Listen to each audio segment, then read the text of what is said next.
You buy Budweiser, designated driver, and enjoy the great times.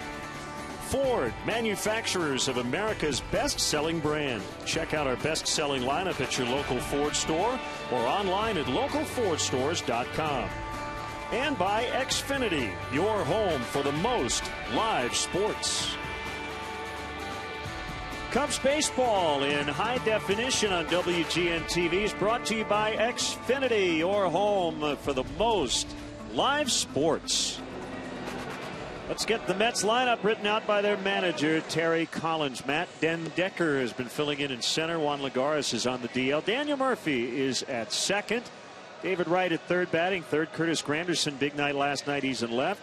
40-year-old Bobby Abreu is in right. Elaine, you don't know the first thing about first base, but it's Lucas Duda playing there tonight. Anthony Recker's the catcher. Ruben Tejada and Daisuke Matsuzaka rounded out. Had to drop that. They got to drop Hernandez that. Tonight. Talking to Keith, absolutely. Let's see who's where for the Cubs this evening. Coughlin, last night's hero with a home run. Well, Sherrills was a hero too. A couple of heroes out there in left and right. Justin Ruggiano is playing center field. Mike Gold gets a start at third base today. Castro and Bonifacio up the middle. Anthony Rizzo at first base. John Baker behind the dish for hard throwing right-hander Edwin Jackson, making his 12th start. 3-5 with a 481 for Edwin so far. 2-2, 393 lifetime against the Mets. He split 2 decisions against them last year. His whip a little higher than you would like, about 1.3 is league average. You see he's been more of a ground ball type pitcher. Strikeout rate better than league average. Walk rate a little too high. The umpires led by Todd Titchener. He's behind the plate. Clint Fagan is at first. Tim Timmons at second. And another Tim Welke, the crew chief, at third. Tim Tuffle's coaching third base. A lot of Tims. Here's a Matt Den Decker. Left-handed hitter, and Jackson ready to work, and we are underway. It's a strike call. The wind is howling straight in. It's a foggy night. There could be a homer in the Globeman tonight. Inside, 1 ball, 1 strike. It's a chilly 57 degrees.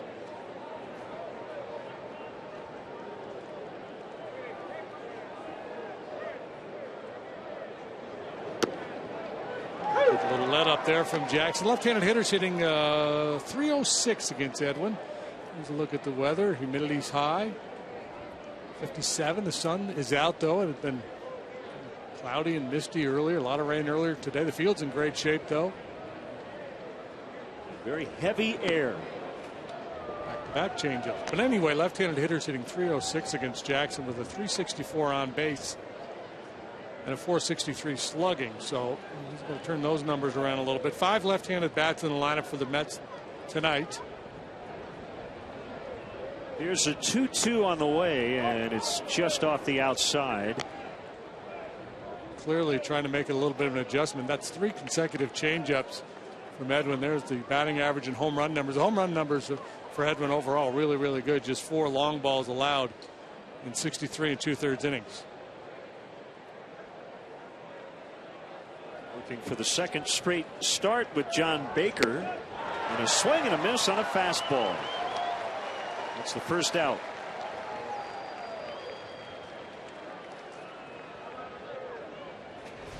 Maybe all those change-ups slows the bat down a little bit, but mostly just a really well-located 94-mile-an-hour fastball. That almost always plays.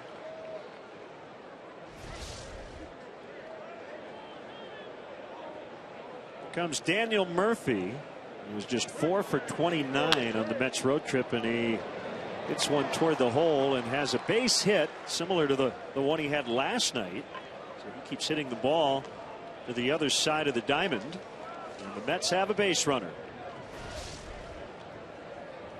Murphy, like he was trying to guide the ball that direction, trying to exploit that hole between third and short. And David Wright have combined for more hits than any other tandem in Major League Baseball. 143 and counting. They're both among the league leaders in line drive percentage. Hitting the ball out of the ballpark. Murphy has 3, Wright has 4. Wright second currently among National League third basemen in terms of all-star votes. Nolan Arenado of the Rockies leading the way. Wright has made 7 National League all-star teams. 1 ball, no strikes.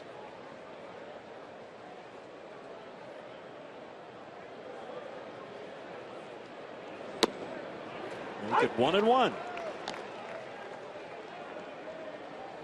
Power numbers really off for David Wright so far this year. I suspect as the weather heats up, so will he in that department.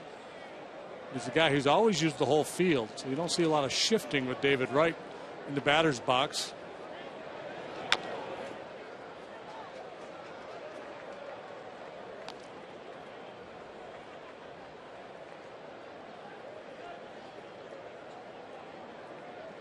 A year ago, hitting .277 with 7 home runs, .294 this year, and again the home run numbers down.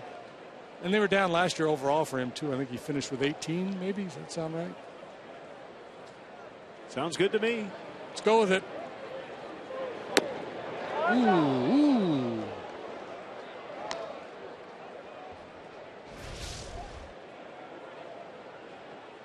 Pitch tracks think. Could have gone either way.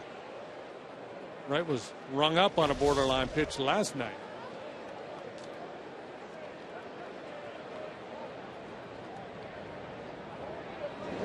Check on Murphy.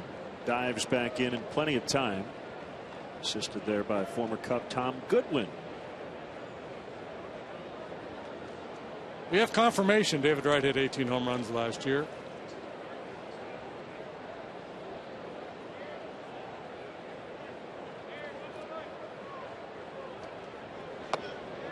In on his hands, it's full. Murphy would have to think will be on the move here. Wright's best home run season in 2008 when he hit 33.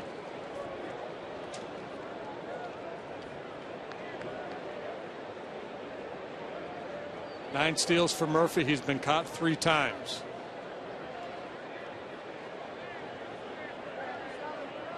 There he goes, and Wright with a late hack fouls it off. That's the 3-2 foul ball principle kicking in. What's the percentage? In my make-believe world, it was, I don't know, 72. Yeah, 72.9. 3 out of 4.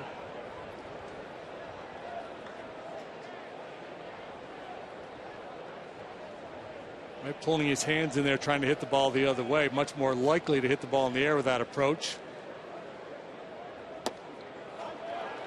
Ball 4.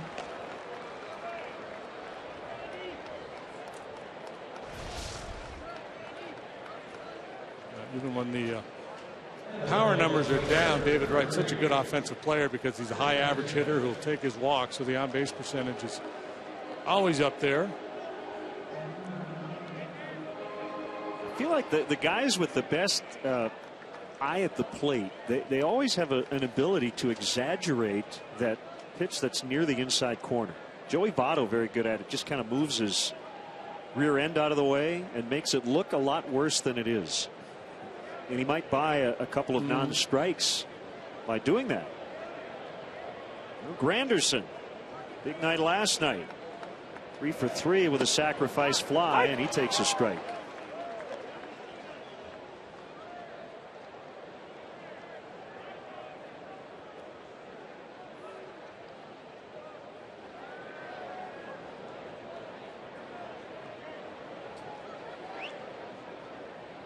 The 0-1 is lifted foul out of play. We talked with Keith Hernandez on the leadoff man and finished by chatting about the late Ralph Kiner and the Mets honoring their longtime broadcaster with a patch on the right sleeve.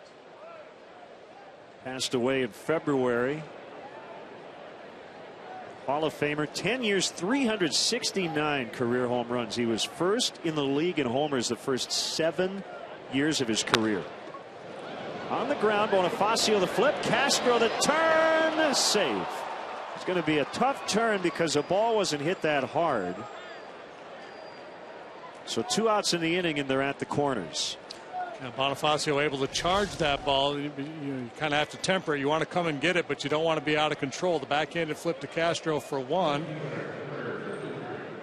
Anderson catches the side of the bag and almost rolls his ankle. A little slip here coming out of the batter's box. Had they gotten the double play, it would have been the first time this year that Granderson had bounced into one. The Grandy man can run. Yes, he can, John Sterling. Here's Bobby Abreu. Been pretty good for the Mets. 40 years old.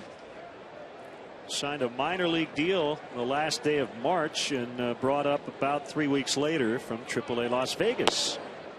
And he's been much better, small sample size, in a starting role than as a pinch hitter, hitting .351 as a starter, and he has killed the Cubs in this ballpark. .346 lifetime at Wrigley Field with a slugging percentage of over 700. Most of that damage done as a member of the Phillies. 1-1. Not a Hall of Famer, but a Hall of really good. And boy, had he played all his games here, maybe he would be a Hall of Famer with those numbers. Jeepa.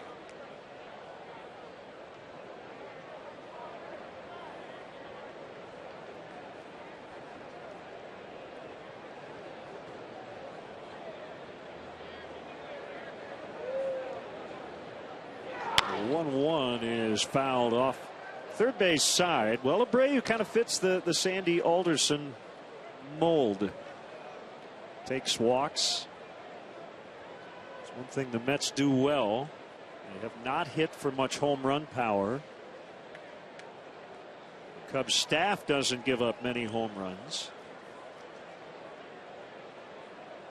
Major League low 35 on the year. And again, the wind blowing in tonight. A 1-2 on the way. Up the middle. Castro can't get it off his glove, and the Mets have a 1-0 lead. That'll be an error on Castro. Well, he seemed really cautious going after that ball. He knew he had time to get Abreu, but he just could not flag it down. Kind of short-armed it a little bit. I don't know if he took his eye off it momentarily as he watched the base runner coming from first base, but he was shifted that way, so he didn't have very far to go. Kind of got a little caught in between with his footwork and essentially whiffed on it.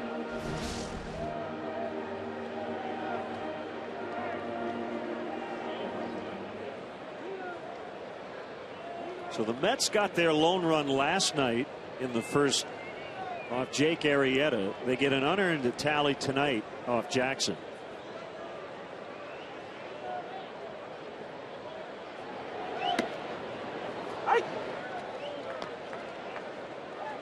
And now, when this happens with 2 outs on what looked to be a pretty routine play, now you start keeping tabs on every extra pitch the starter has to throw. You know, Jackson can't do that and Castro can't, but you just hope he can get that third out here relatively quickly. These are bullets you'd much rather save. 0-2.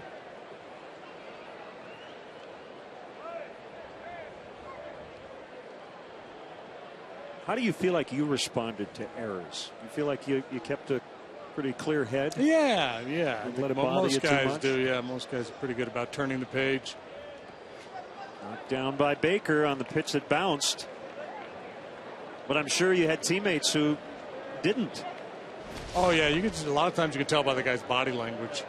You know, you hope that guys get over that by little league or high school, but you still see it sometimes even here at the highest level. A guy will kick a ball behind a pitcher, and you see the pitcher, toss his arms up or shoulders will slump.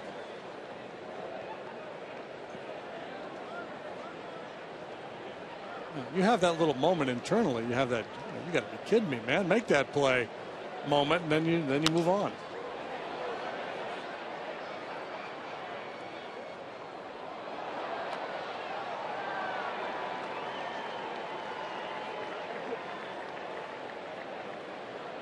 And that's always the best tack to take.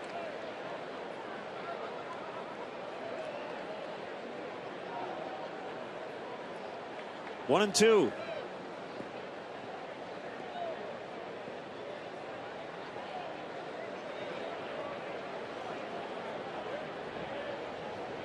Here it is. Driven to left. That is trouble. Coghlan will chase it down, and the Mets are going to get a couple more. Lucas Duda with a 2-run double. And they make the Cubs pay. 3-0.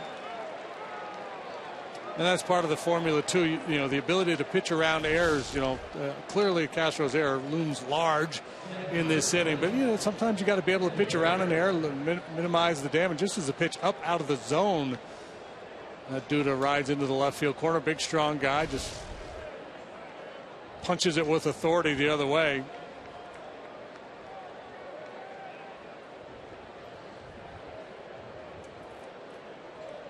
Now the catcher, Anthony Recker, getting his 19th start, a former Cub, just 9 games in 2012. And ball 1.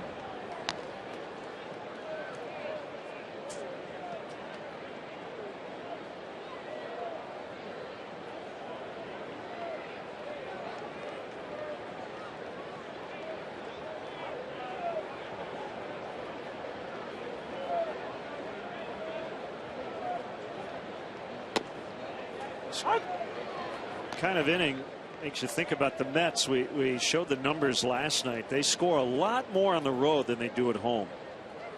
Kind of hard to explain, but they're averaging almost 5 runs per game on the road,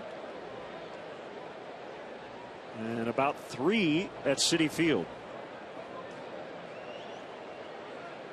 3.17 in their home ballpark. Yeah, and that's, you know, that's a good pitcher's ballpark, so that helps to explain some of that discrepancy. But that's a wide margin, home and road, for the Mets.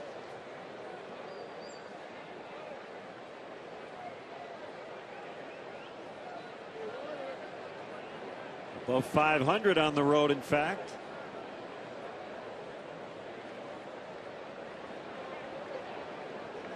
The 1-2 from Jackson. And it's 2-2. He's had to make probably 10 more pitches since the error. Yeah, and this is the, you know, the MO of this Met club. They draw a ton of walks. They see a lot of pitches.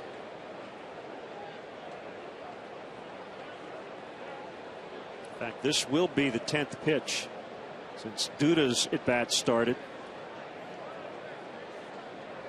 Here it comes, and it's off the plate in. Ruben Tejada is on deck.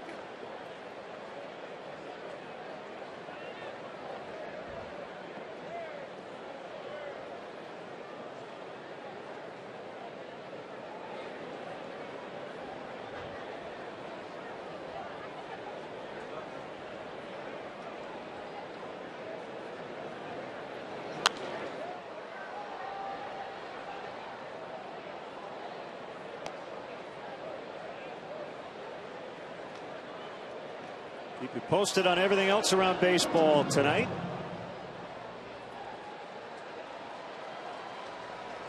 Cardinals and Royals resuming their home and home. They're in Kansas City tonight. Well, the Cardinals finishing up a rough homestand. They go 2-7, I believe, and they're 9 games at home. Another 3-2 from Jackson. And a line shot that'll be caught by Ruggiano to end the inning. But 3 unearned runs for the Mets, and the Cubs are coming up when we come back.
with seamless connectivity. The Cubs did win last night, but only 2 runs their last 2 games combined after they got shut out on Sunday. Bonifacio, Ruggiano, and Rizzo. Starlin Castro, you see, has started every game this year. Sherholtz, the game winner last night. Coghlan, the game tire. Oltz at third. Baker is the catcher. Jackson, the pitcher. And the Mets defensively, Granderson left, Den Decker center, Bobby Abreu in right field. Left side of the infield, superior to the right side. David Wright's won a couple Gold Gloves. Tejada really good. Murphy has some problems, and Duda is somewhat limited range-wise. Anthony Recker behind the plate for 33-year-old right-hander Daisuke Matsuzaka. He's got a little bit of everything: fastball, slider, cutter, curve, split finger pitch, gyro ball. Behind his back, Eddie Feiner closed his eyes, between his legs, curveball. He's got a whip of 117. That's good. He got a hook shot. Is really good. Underhand free throw. Yeah, he's got the Rick Barry underhand free throw. His one start was a good one. He's made 16 relief appearances. 29 in the third innings, 20 walks. Yeah. That's what really grabs your attention. Yeah, he's averaging over 18 pitches per inning. That's a lot. As he works to Bonifacio, and Emilio just kept the bat right on that back shoulder. On strike one.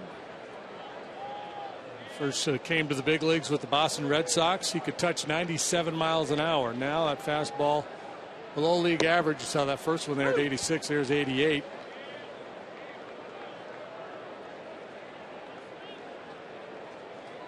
Signed by the Red Sox out of Japan prior to 07.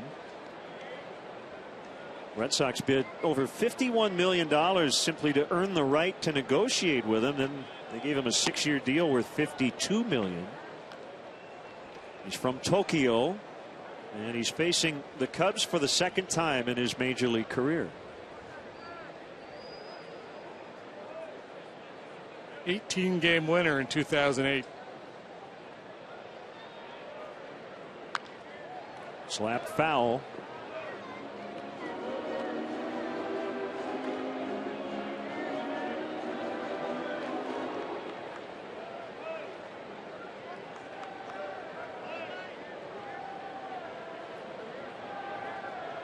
Ruggiano on deck.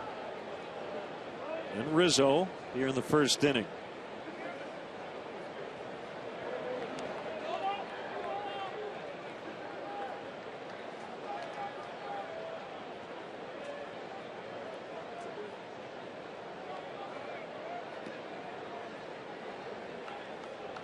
His second start this year, he's basically pitched in about every role possible. He's got a save to his credit as well.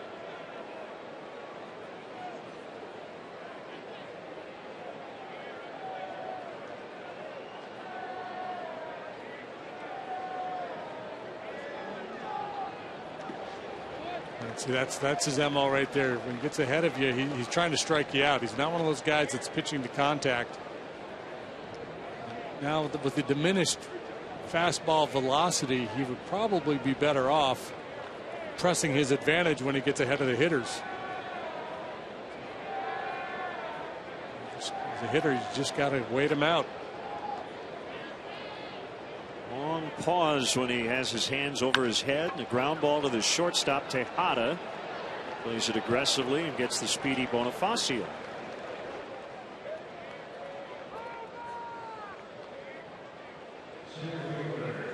We would love for you to take a picture of yourself.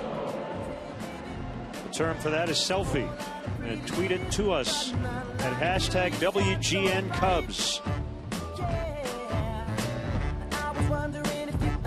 Oh, that is Jaden Day. Oh, that's Sean Day's son. Sean works up here in the press box, in the press room, the dining room, and wow, what a good look. Yeah. Jaden Day. First birthday 3 days ago. Awesome. Happy birthday, little man. Yeah. We'll go out on a limb here and guess that he stuck his finger in the cake. 1-0 on Justin Ruggiano. That sinker disappeared. As always, we would love to hear from you.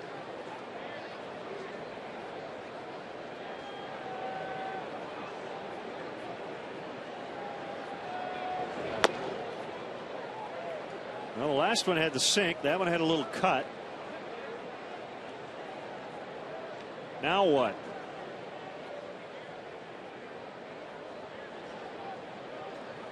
Try to cut one over that outside corner. 93 reached back a little bit, fouled away.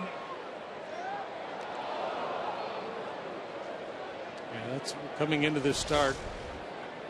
This is where he had topped out at 93. His fastball has been sitting right around 90.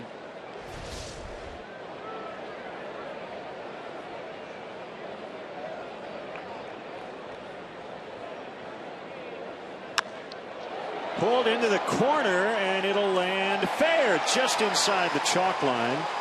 And Ruggiano has a double.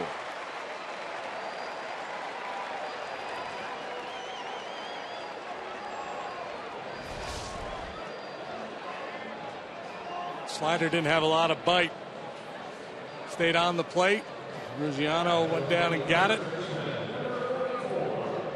Fair by inches. Chance here to get one back.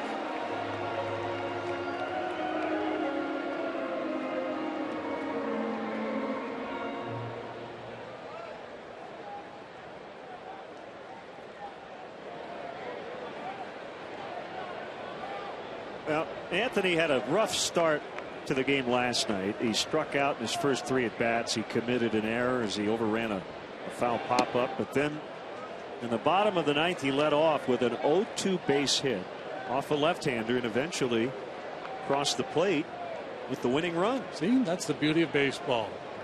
He's having a brutal night, and then he becomes one of the heroes.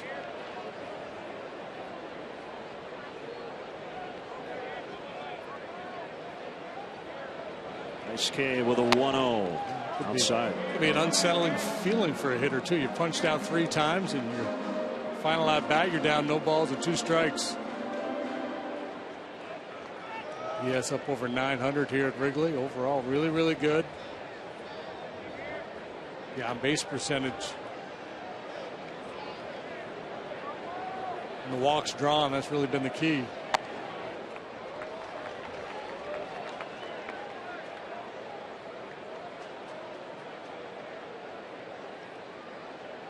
Dice K used to wear number 18.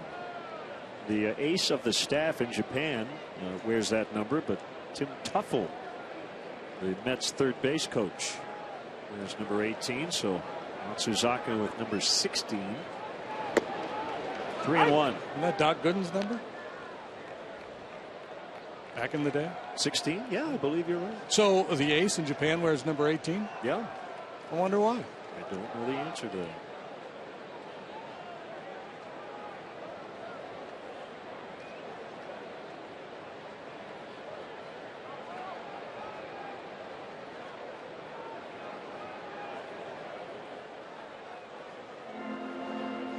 Now Recker will head out.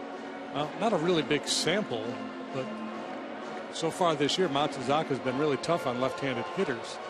And you see the walk leaders in the NL. Rizzo trailing only Andrew McCutchen. Giancarlo Stanton and the Fish will be here over the weekend. 4 out of 43 left-handed batters against Matsuzaka. That's an 0.93 average.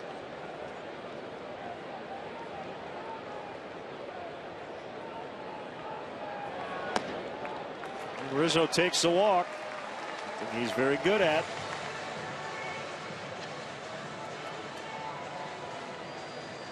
You got to kind of fight that instinct. If you're a middle of the order hitter and you got a man in scoring position, you want to drive that run home. But if you start to expand the zone to try to make it happen, you're just going to get yourself out. This is an RO, what we like to call a redemption opportunity for Starlin Castro.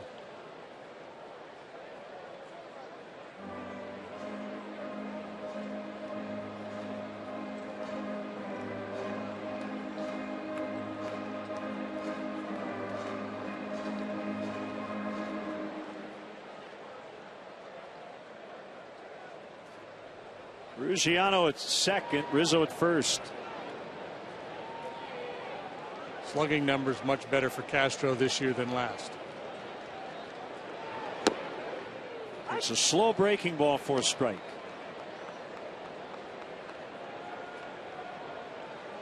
Ryan Webb watching us on WGN America up in Portage, Wisconsin.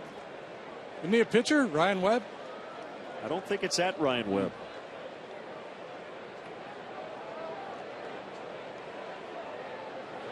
The 0-1 and a base hit to right. Ruggiano will come around to score. Rizzo on his way to third. And the throw will be cut off near second base. 3-1 as Castro knocks in Ruggiano. Game on. Here we go.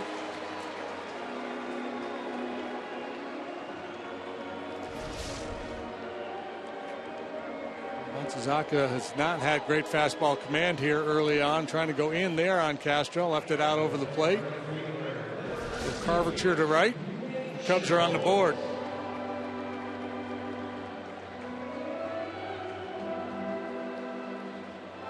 Not that everything goes true to form in this game, but we've already seen over 50 pitches combined here in the first inning, and that is not a big surprise. Yeah, both these pitchers typically throw a lot of pitches, and they don't work particularly quickly either, especially men on base. And by the way, did you catch what Gary Pressey just played on the stadium organ? I did not.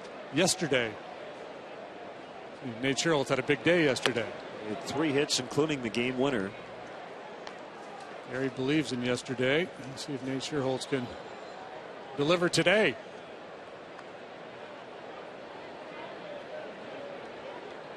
We could do that. You know, we could play Name That Tune with Gary.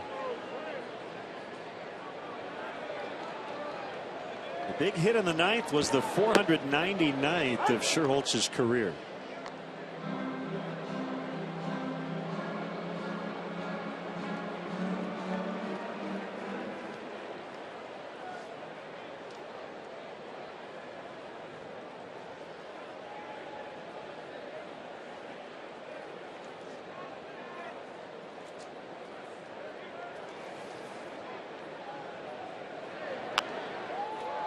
Fouled away. Last 10 days or so, much better from Nate, but it's been a kind of, a slow, steady climb. Look at his career numbers: 261 batting average, 224 right now for this year. But back on May 7th, at the conclusion of play on the 7th, he was hitting $188. Since then, 274 with a 357 on base and a 425 slugging. It's more in line with what you would expect.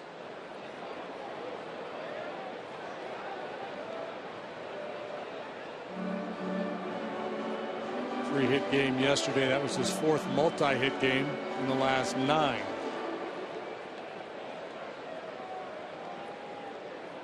Mets are looking for 2. Creates a little opening there on the right side for him.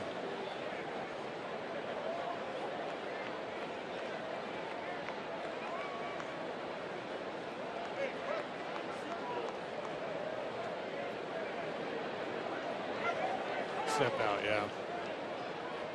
No way a hitter can maintain his concentration that long.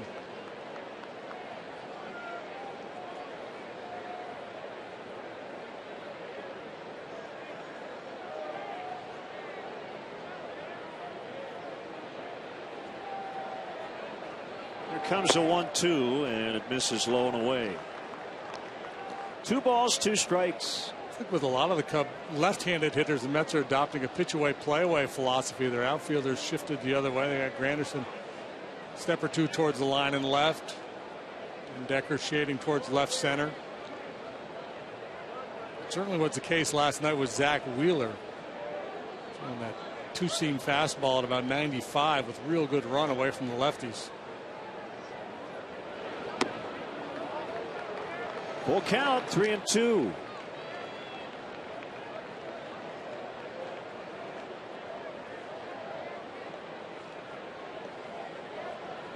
Typically in this situation, Nate is hacking. He doesn't walk a lot.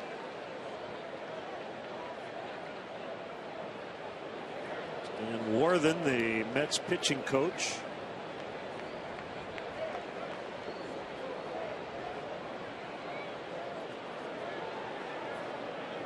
There goes Castro, and a ground ball to first, knocked down by Duda. A little bobble. He'll only have one play. That's to the bag. As Rizzo scores, Scherholtz will get an RBI, and the Cubs are now within a run, 3-2. Only in the first inning.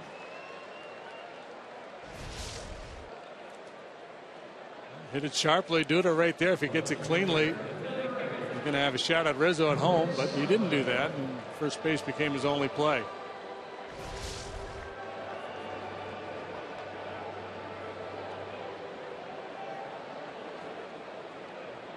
It'll bring up Coghlan, who tied the game with a home run in the 8th inning last night. His first as a member of the Cubs, and his first in over a calendar year.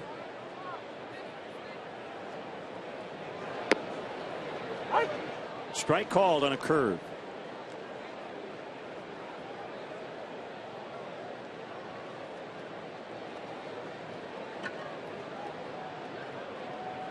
Jackson giving up 3 unearned runs in the top of the inning on 33 pitches, but his offense is getting him back into the game.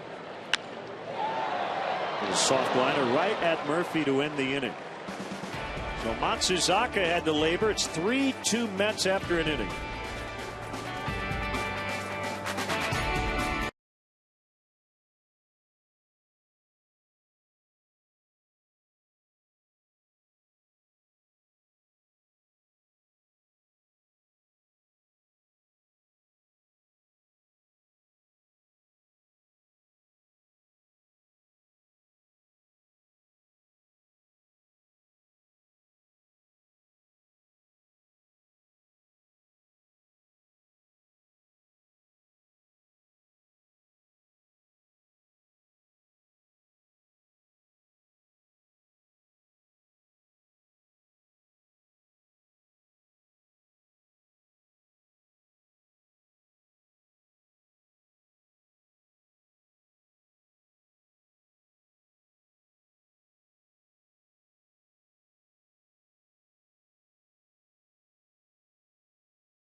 It might be, and it Cubs win!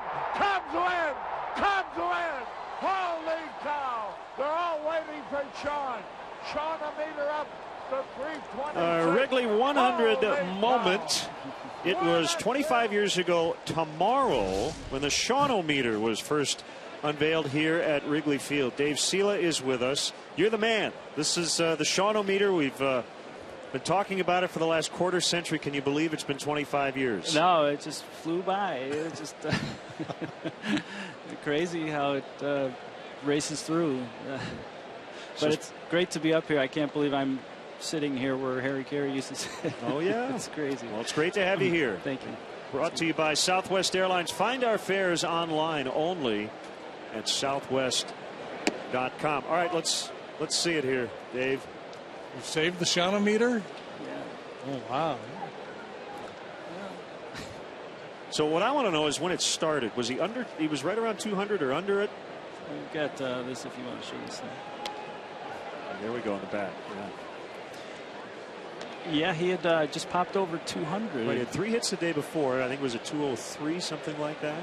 Yeah, and he was about a week before that. He was hitting $176, and Rick Sutcliffe had the whole team sign a ball, and it was kind of in the news. And chopper foul into the dugout. my two friends Jim and Mindy were sitting around trying to think of something to come up and get a sign on at Wrigley Field on TV, and we were throwing ideas, and we had these two holy cow signs, and Jim said, how about the Sean-o-meter? And Sean wasn't hitting that great, but he was kind of on a roll, and it was kind of a no-lose proposition. He's either going to go up or he's not going to be in the majors. So it worked out. It was a perfect timing for us. Fly ball pretty well hit, but the wind blowing in will make that a pretty routine out. So Sean's been asked about it. I guess at first he wasn't quite sure what to make of it, right? But then eventually kind of got the idea that it was a positive thing. Yeah, I think he initially wasn't so thrilled about it, but he started hitting like crazy. He must have had about the best average in the National League. True. You put pressure on him, man. You're flashing his batting average up there every time he came up. So my question is, how often did you change the Sean-o-meter? Like every at bat? Yeah. Yeah, like Sean Dunston, that's for Sean Dunston Jr. playing tonight. King County. Okay. So he's hitting 245. Right. The Sean Jr. meter. So you're heading out there tomorrow, right? No, or are you going to be here? We're going to be here. Oh, you're going to be here. Okay. So did you come out with a calculator, or did you already have it written down? If he goes 0 for 1, it's this, 1 for 2, that. We had a little solar calculator, and then we kind of just wrote down what he started the game at, like if he was 50 for 198 or something, and then we just went from there. But we changed it as his average changed. We had the scotch tape. Wow, every at bat. Yeah. Professional. Yeah. And so how old were you at the time? 25. Yeah. So I'm double that now. Well, here's the other question.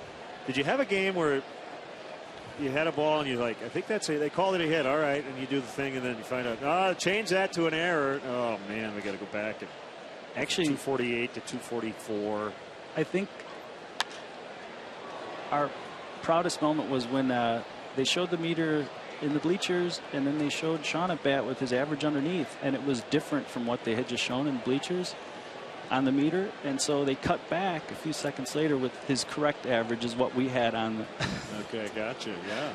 Yeah. And rising. Yeah. SK fouls off. The bottom line was always sort of a space for running commentary, so we could change that to whatever was trending. Yeah. So it was like social media kind of. It was before email. And were you a big Dunston fan, or did you just kind of did you become one because of this, or was it just kind of the Sean-o-meter sounded good and you rolled with it? Yeah, we definitely became huge fans.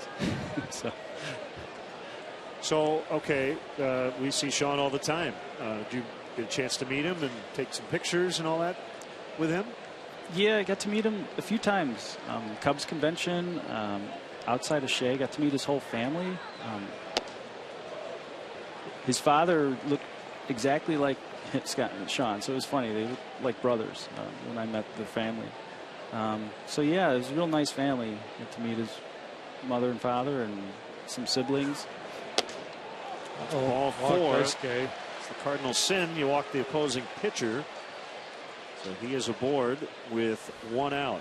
So, Mr. Sean-o-meter, Dunston fan, what pitcher did Sean Dunston hit his most career home runs off of?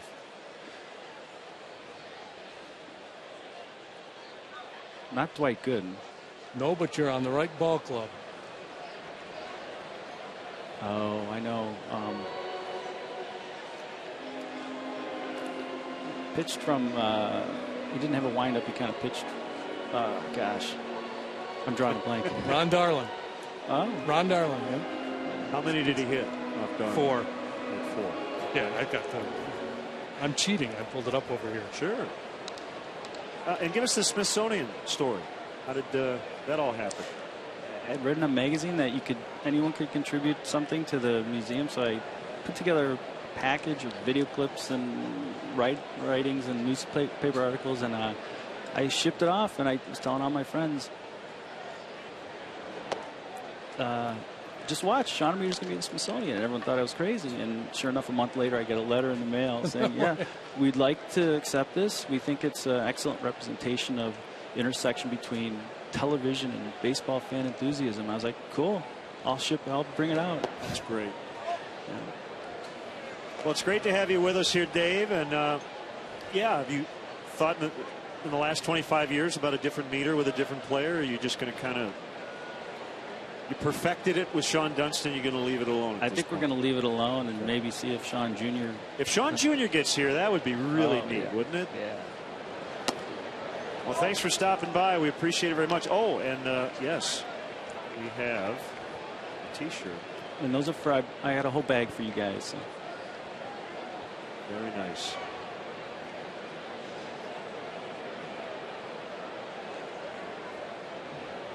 The 3-0 is a little low. Back-to-back walks. Dave Sela, thanks for stopping by, man. Thanks, appreciate Dave. it. Pleasure to meet you. Good stuff. Pleasure. So 25 years ago tomorrow, if you were wondering about who came up with the Shawnometer, it's Dave. And now we're trying to figure out how to get Edwin Jackson back into the strike zone here against Daniel Murphy. Yeah, and this is the anatomy of a bad inning, and walk the pitcher and then the leadoff man, a light hitting leadoff man at that, and Den Decker. Now you got to face the meat of the order here. Murphy and Wright, the two high average hitters, and Wright, Granderson, Abreu representing probably their most dangerous hitters. But one ground ball, double play, and you're out of it.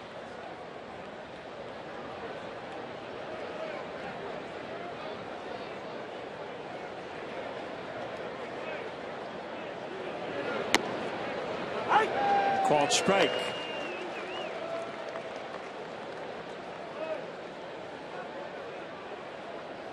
I loved Harry's call of that game-ending homer off. I think it was Craig Lefferts. It might be it. Cubs win. It might be it. Cubs win. Yeah, just that's how you do it. Caught up in the moment.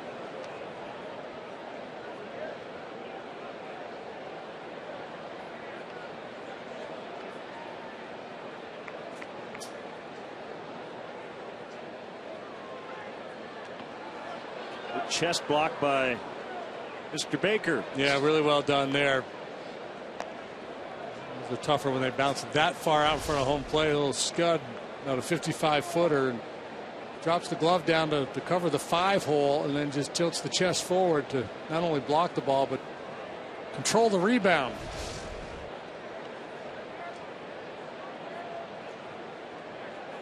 One and two on Murphy. Here it comes. Another block by the catcher. So just to finish up, the Shawnometer debuted when Dunston was hitting .203. He had 3 hits on June 4th of that year to go from 187 to .203, and Sean finished at .278 by the end of the year.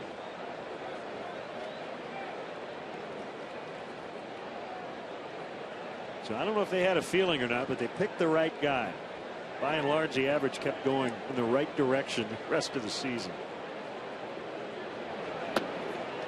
3-2 with Wright on deck.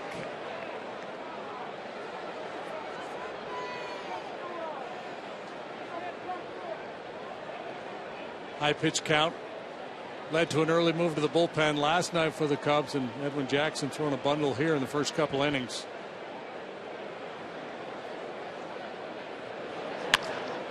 Could be 2. Castro the flip.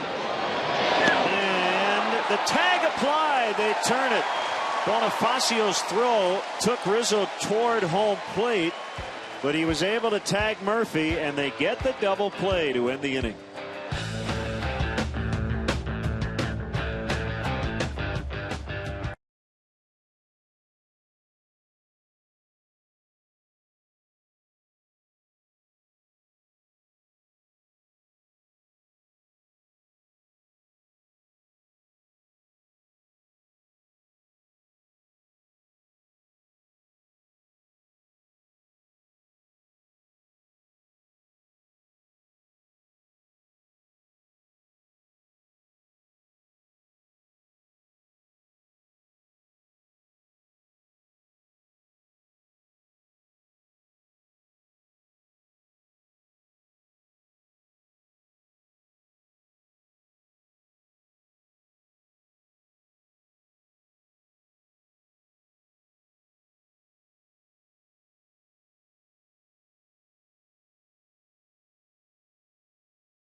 Ricky Renteria. Log on to WGNTV.com right now. Click on the WGN Sports Game Zone banner and connect to all the up-to-the-minute stats and info while watching at home. Game Zone is sponsored by The Great Escape. Pools, patio sets, play sets, hot tubs, and more.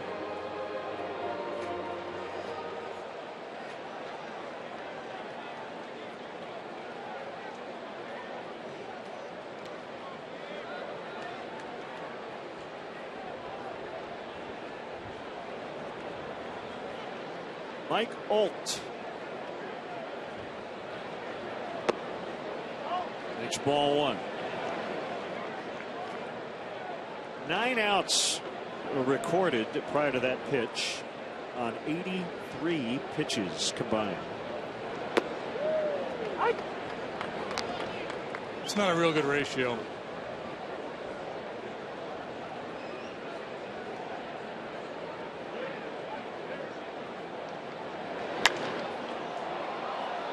Popped him up into shallow right. Murphy, with his arms in the air, will make the catch. This homestand, the Mets and the Marlins are here. The Cubs celebrate the 40s. The planned festivities include music, food, and giveaways that reflect the 1940s. For more information about the year-long celebration, visit WrigleyField100.com. Tickets are available for all games on the homestand, so visit Cubs.com to purchase your seats today.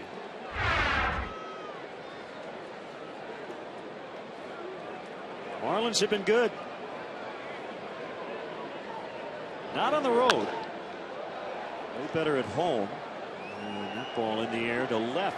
Granderson, who played right last night, makes a catch. Marlins 30-28, game and a half behind Atlanta in the East. Scoring a ton of runs. Giancarlo Stanton is a beast, doing beastly things.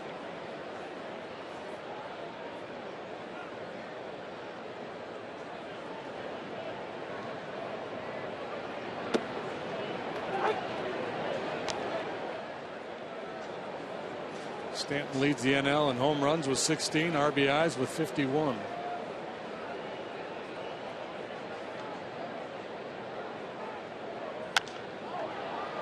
Jackson pops it up. Abreu to end the inning. And that was a quick 1-2-3 for Matsuzaka. 3-2 New York.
And Joint Institute. We take a look at a couple of star performers back from injury. Josh Hamilton had left thumb surgery, went on the DL April 9th. That was because he dove head first into the base when he probably shouldn't have. But he had a home run last night, first game off the DL, and Jose Abreu continuing to do what he did before he got hurt. 2 home runs in 2 games since returning from the DL. Illinois Bone and Joint Institute, helping you move better so you could live better. Visit IBJI.com.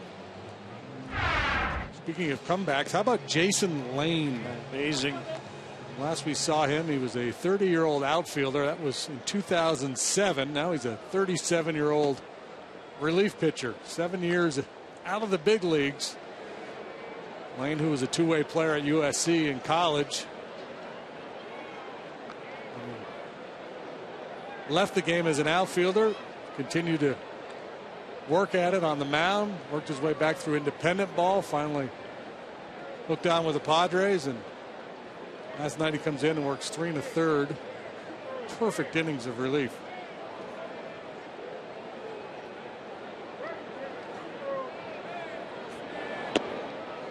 See if Jackson can do what Dice K just did with a quick 1-2-3. Carlos Gonzalez goes to the DL. Inflammation in his index finger on the left hand. And one other note about Jason Lane, it was the Chris Burke home run, right, in the 18th inning in the division series. If he hadn't hit that homer and the game had gone to the 19th, there's a rocket and a leaping catch out there by Coughlin. I believe Phil Garner said Jason Lane would have pitched. Probably, yeah. He used to. I know he used to go down and kind of just goofing around, throw some bullpens.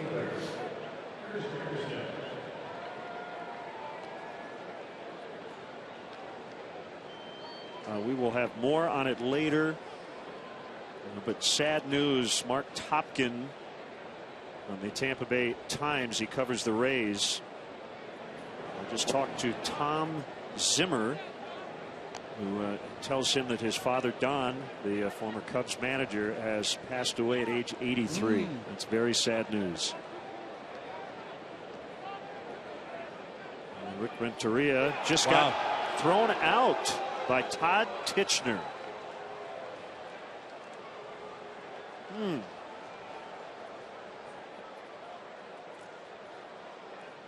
Well, they were barking back and forth, and Titchener gave him the kind of the final.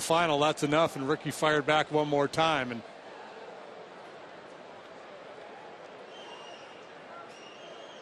Titchener seems almost apologetic about it, as if to say, Ricky, I had to do it, man.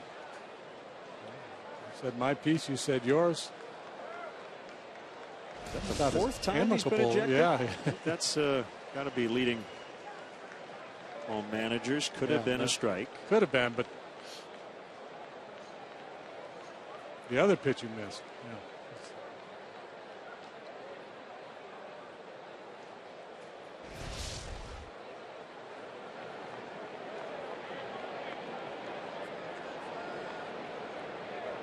So 1-1 on Granderson. So we've been talking about the Shawano-meter, 1989. Zim was a manager. Cubs won 93 games that year. Won the division. Popeye played for the Cubs. Played for Brooklyn. And then the Dodgers when they moved to LA as well. Finished up with the Washington Senators. And was a longtime Rays senior advisor. More information from Mark Topkin. I guess he had Zimmer had been in the hospital since heart surgery on April 16th. And his son Tom said he went peacefully. And as Granderson foul tips for strike 3. 2 down.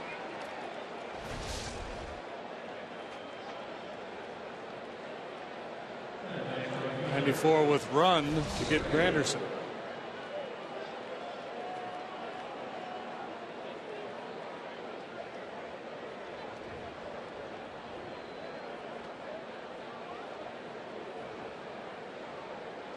Jim had a long run as Joe Torre's right-hand man too, right? In New York. 6.5 decades in baseball, 5.5 in the big leagues. But Don Zimmer managed the Padres, the Red Sox, the Rangers, the Cubs. Appeared in 2 World Series as a player with the Dodgers, with Brooklyn in 1955, with LA in 1959. The Dodgers would win it those 2 years. 59 against the White Sox.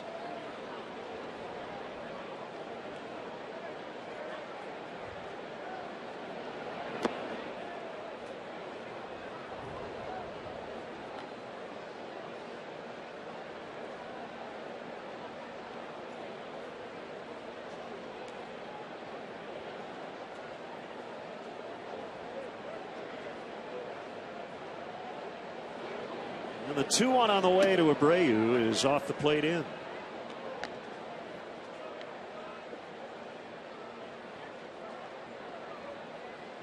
Zim earned a reputation of being somewhat unconventional as a manager. Was known to hit and run with the bases loaded.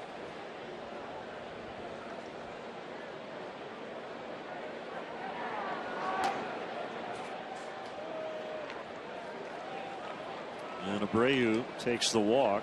And we're getting a lot of tweets here. But, you know, that was always the story. I don't know if that's actually that actually happened or not, but I suspect it did.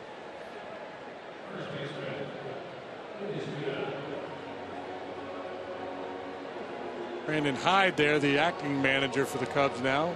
If Ricky Renteria's ejection can open up the strike zone a little bit for Edwin Jackson, then it will be worth it.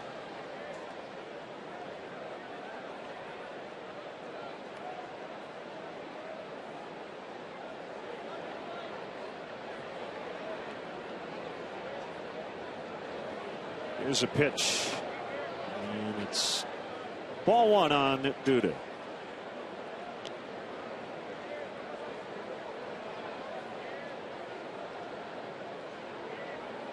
Ryan Stites tweets the second after we mentioned that Zim has passed away. Renteria gets tossed. A fitting tribute. Yeah, yes, in a way it was. He was a fiery guy.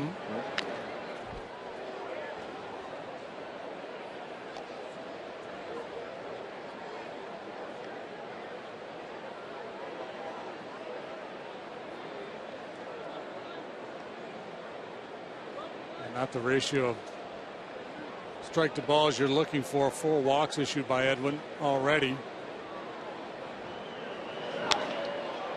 Fly ball pretty well hit. Left center on the warning track.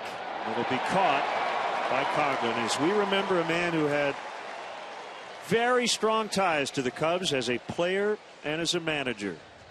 Don Zimmer.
WGNTV.com, sponsored by Jeff Vukovich, your nationwide insurance agent serving the area for 36 years.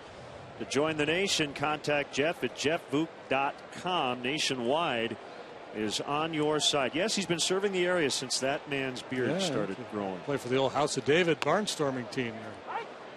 Quality beard. Check out Chris Bryant's interview with Mick Gillespie from the leadoff man. Boy, a very polished, poised young man at 22 years old. And JD with the post on War Stars. Not Star Wars, War Stars. One away here in the third. Let's hear from Chris Bryant. Mick asked him, you know, it's been basically a year. Why are you so polished? I think, you know, the whole college experience and, just, going out there every day, practicing, playing baseball every day, and then coming to professional baseball and playing a game every day, you really got to get used to that, get your body used to that. And, if I were to come right out of high school, high school was a little bit different. You didn't really have to practice every day. You kind of just, played here and there. But I definitely would attribute that success to, going to college. Good stuff. Go to college, youngsters. Unless they offer you a boatload of money. And maybe you'll be the number 2 overall pick.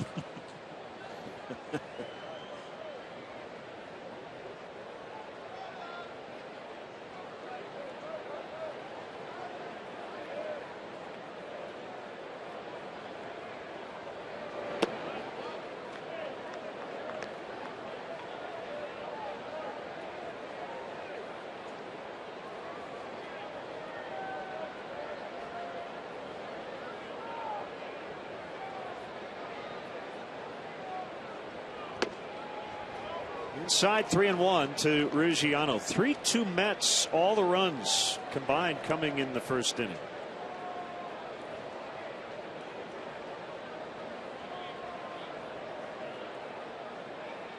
Ruggiano doubled down the left field line. First time up. It's time to work a walk.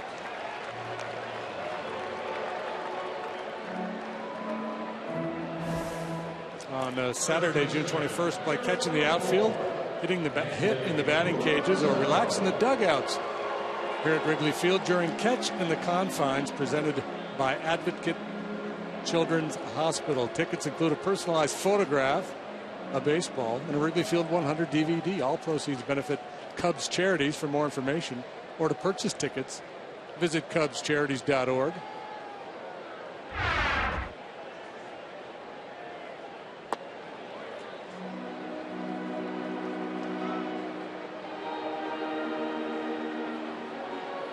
So walked and scored in the first. Brent Smith tweets to us, my dad saw Zim on the street once, asked if he could sign a ball for me. He did. They talked about the Cubs for 15 minutes. Great man. Runner goes. That ball hooked foul. Look out in the bullpen.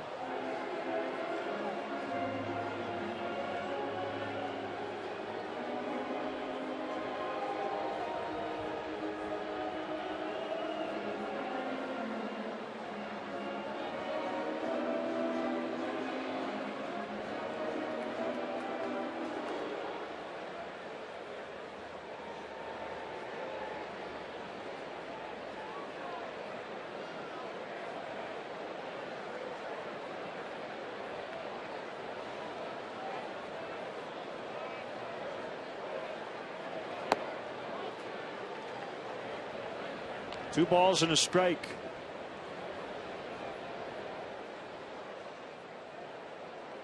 Is it me, or does it look like Anthony's moved up on the plate a little bit here?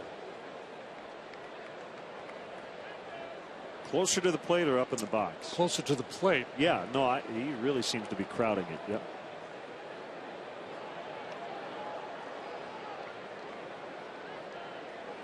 I like seeing that guys make adjustments.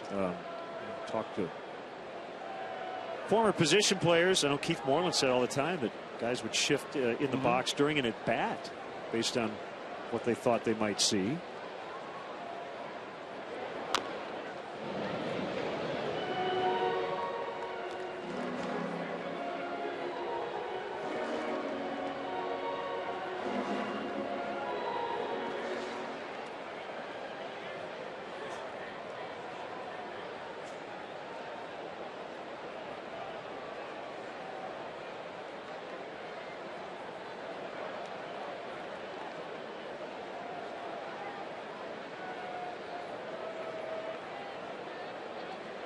There goes Ruggiano. The pitch is low and in. The throw is on time.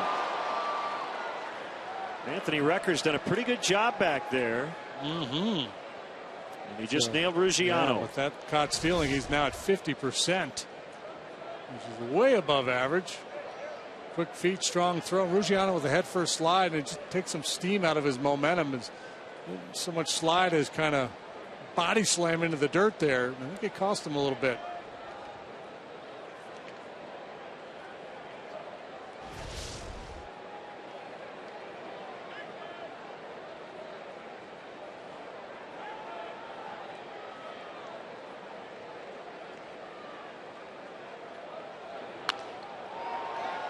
Right field and foul. Just got a text from Barry Rosner, who covered the Cubs beat back in the day. And he said, first time I walked into Zim's office, he yelled at me for asking a question, told me to get out. I got up, he started laughing, told me to sit down. Said, I don't want you to ever be afraid of me. Treat my team with respect. We'll have a great time. We did. I loved the man, treated me like a king. Ball 4. Rizzo on for the second time. Let's step aside and see what's coming up on WGN.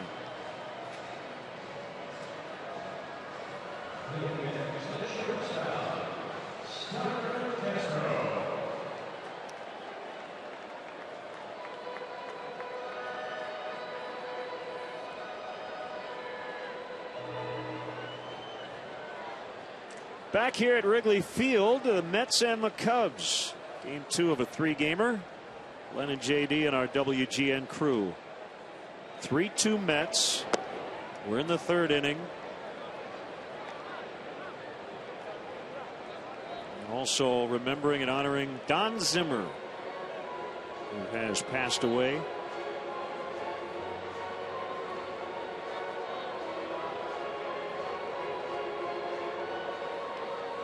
That's the other thing too about the Cub thing, JD. You know, Zim played here and he managed here, but he played and managed in a lot of places. But once you're a Cub, and especially you manage a team to a division title here, you're always a Cub. Yeah. You know.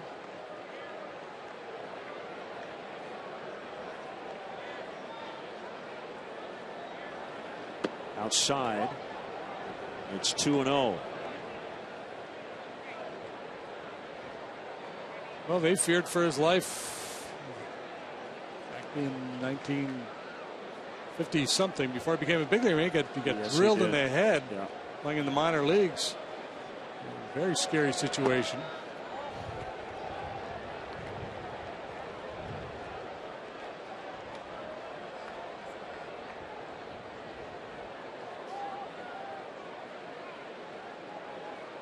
To Western Hills High School in Cincinnati, Ohio.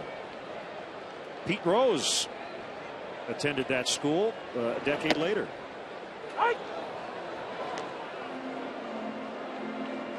3-1 on Castro.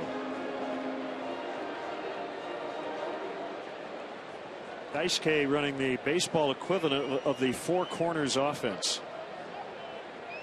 Really takes his time. Strike 2. Just does not want to throw it over the plate until he absolutely has to. So if you're willing to chase, he'll take full advantage. If you're patient, you're going to end up in a deep count, like has been the case often tonight. He breezed through the bottom of the order in the second, but in the first inning and here in this inning, very, very cautious.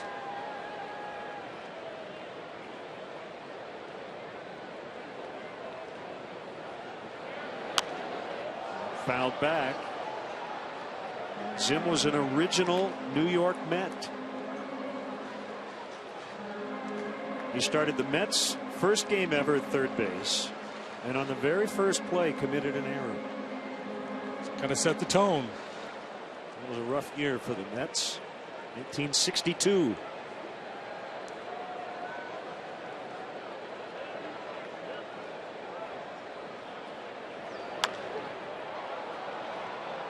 Abreu coming on, and down to his knees as he makes a catch for the third out. A couple of walks in the inning, but no runs. Still 3-2 Mets.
beer of Major League Baseball.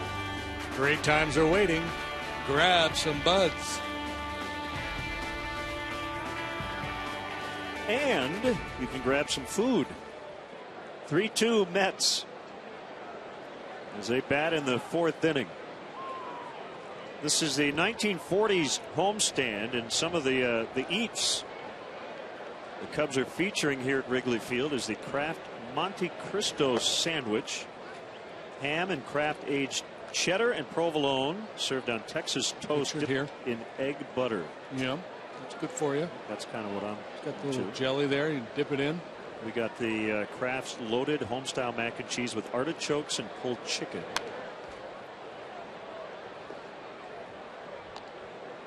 There's the mac and cheese and the Vienna beef corn dog nibbler.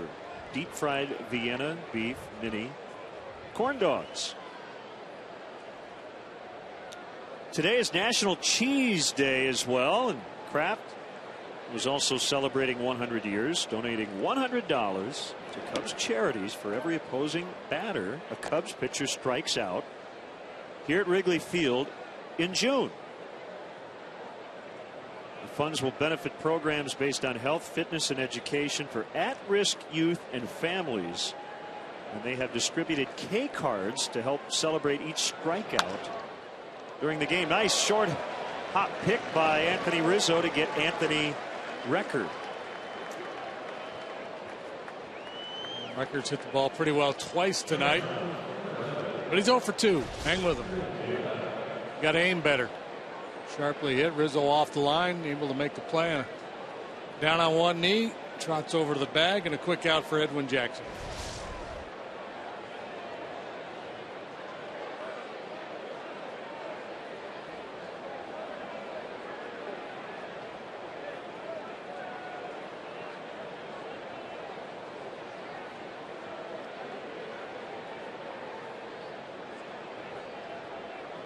Edwin looking for his first 1-2-3 inning.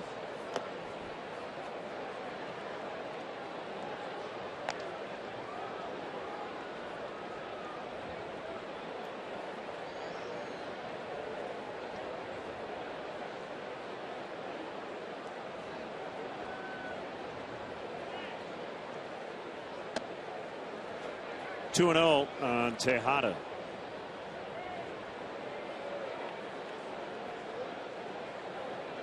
Just kind of hanging out. It's early. Start to scramble probably in around the 6th. Fly ball to deep left. Coughlin back, and it is gone. A home run for Tejada. He's been hot lately.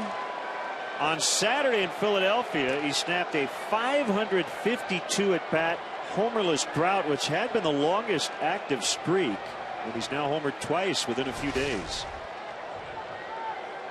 With the fastball running in on him just a little bit, he was able to square it up and knock it out of here. Edwin will not get his first 1-2-3 inning. Known more for his glove than his bat, with his second home run of the year.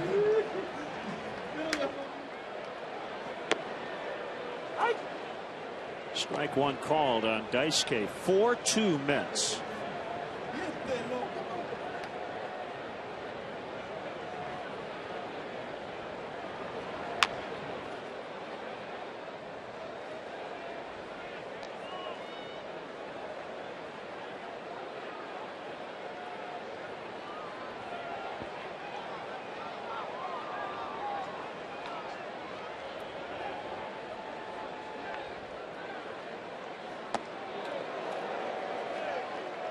Didn't shorten up with 2 strikes, did he? Did not change his approach. Clark, the official team mascot and newest member of the Cubs, can be a part of your event. For charity events, wedding receptions, birthday parties, to grand openings and Little League contests, Clark wants to be a part of it. So go to Cubs.com/Clark. You can email Clark at Cubs.com or call 773-404-4050 for more info on how to book Clark for your special event. good action on that pitch. Swinging strike on Den Decker.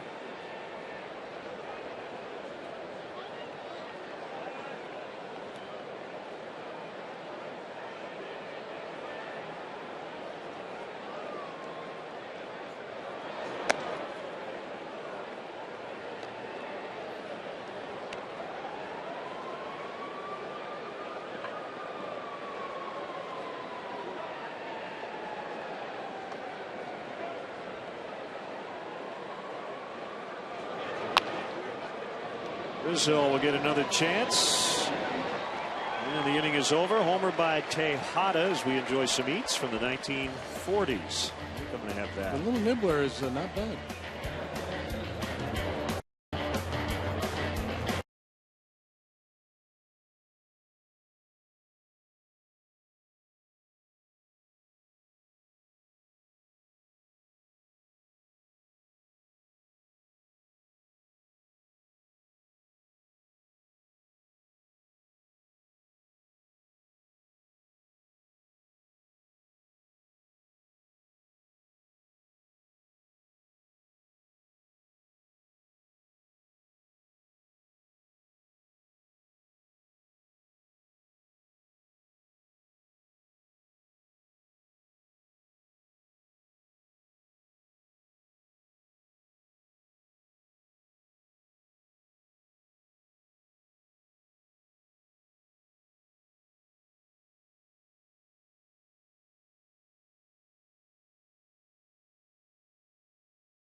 America, thank you for your service, sacrifice, and dedication.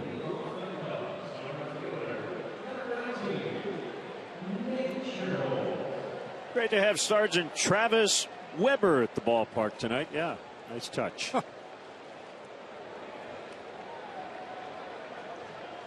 JD is putting a hurting on the Monte Cristo sandwich. Now, yeah. A little jelly here and there. Here, we've got more napkins. Yeah. Cubs trail by 2.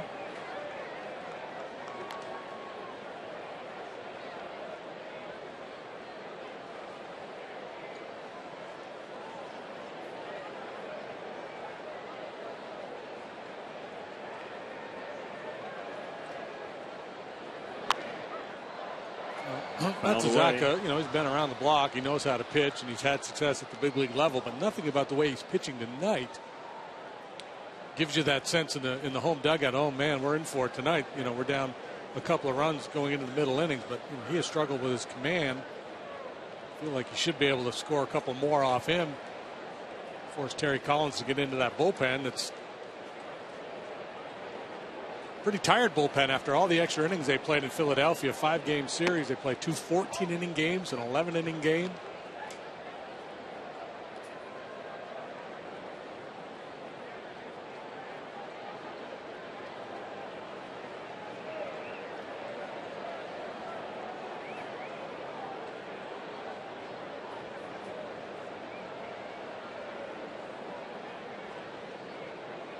Two on the way.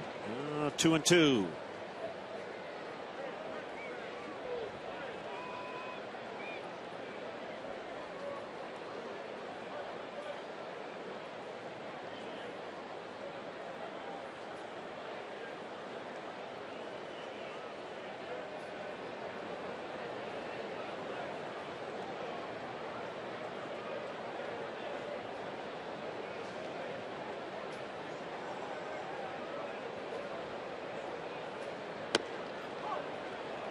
Called strike 3. Lulled him to sleep and then beat him with a 93. And that is his first strikeout. Let's take a look at the Cubs' forward upcoming schedule. If you're coming out tomorrow, we're starting an hour earlier, 6 o'clock. And then late afternoon starts on Friday and Saturday, which we'll have right here on WGN. Ford, go further in any one of Ford's many fuel-efficient vehicles. Check out America's freshest lineup at your local Ford store or at localfordstores.com.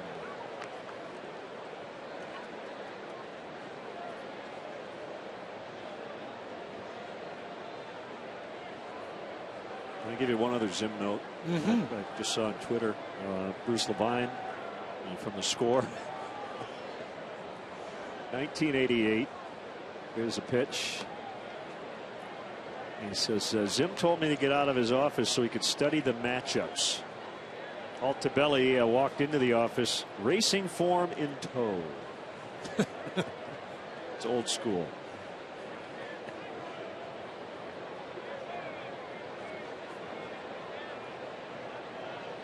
Arnie Harris will go to the track with Zim back in the day.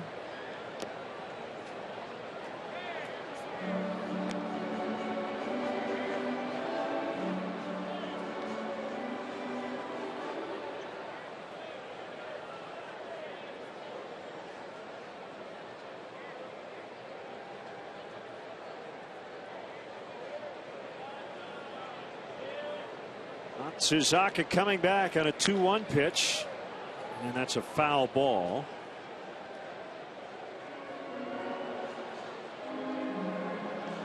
Padres got one hit today and beat the Pirates 3-2. It was a bunt single in the first inning by Everth Cabrera. Wow. How about that shot? Zim along with Tommy Lasorda and Harry around the batting cage. The stories those three guys could tell. Padres scored on a sac fly, an error, and a walk with the bases loaded.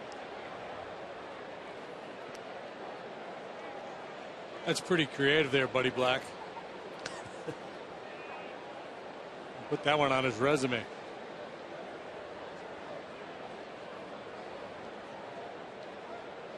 Ian Kennedy beat Francisco Liriano.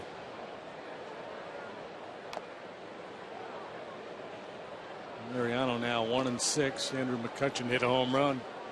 And for Xfinity Speed Replay, you referenced it earlier. Here's Jason Lane. He strikes out the first one. Faced 10, retired all 10 last night for the San Diego Padres in his return to the big leagues. Xfinity, your home for the most live sports.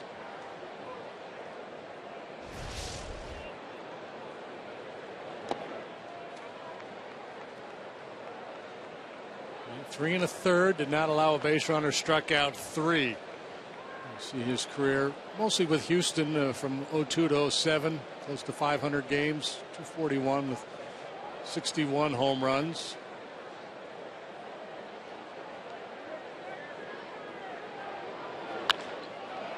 Pulled into the corner, and Coughlin will have at least 2 here. It will slip by Abreu, and Coughlin will make third.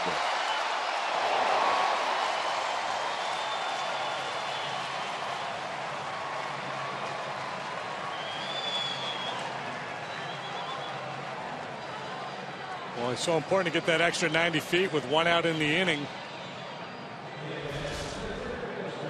Makes Mike Bolt's job a lot easier. Helicopter slider yanked into the right field corner. He might have been thinking about 3 bases anyway, but after a little bit of a slip by Abreu, no slowing down Chris Coughlin. That should be a triple. We'll bring up Bolt with the infield back, and 1 out, and ball 1 outside. First triple for Coughlin. He hit his first homer last night. Taking care of his hitter's bucket list. 14th triple of his career.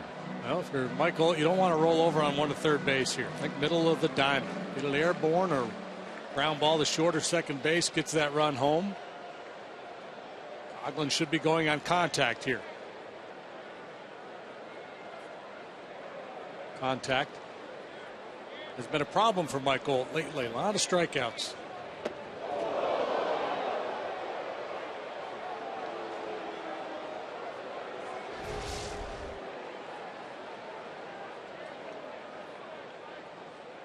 This came missing his spot there by about 3 feet.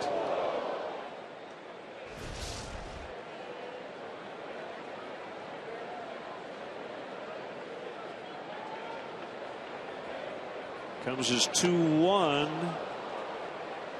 Well, that breaking ball backed up, not really where Matsuzaka wanted it, but he got the desired result. Yeah, look how it's two badly in a row. missed. Yeah, it's 2 in a row. He hasn't come close to the intended location. But again, here we go. 2 strikes. You gotta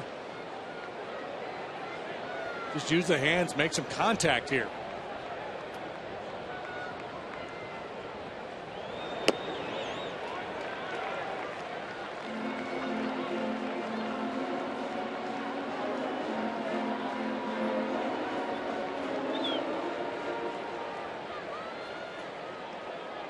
Interesting.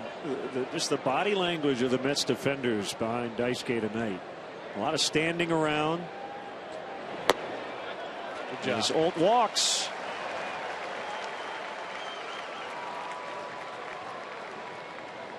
We'll bring out the pitching coach, Dan Worthen. We'll talk about this ad nauseum. I know we bring it up a lot.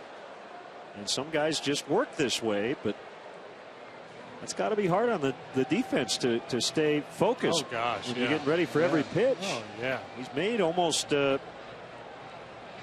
almost 75 pitches. Jackson's had to throw 86 in his 4 innings. Well, this, and with Edwin and Matsuzaka going there, and they're both fairly slow workers, especially with men on base.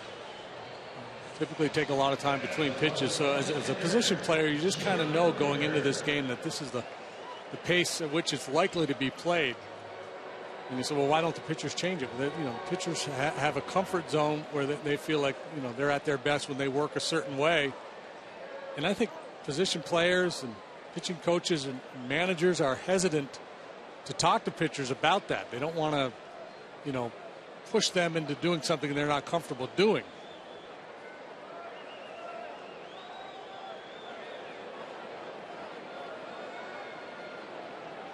Two on with 1 out and ball 1 to John Baker. Coughlin at third. Olt is the runner at first.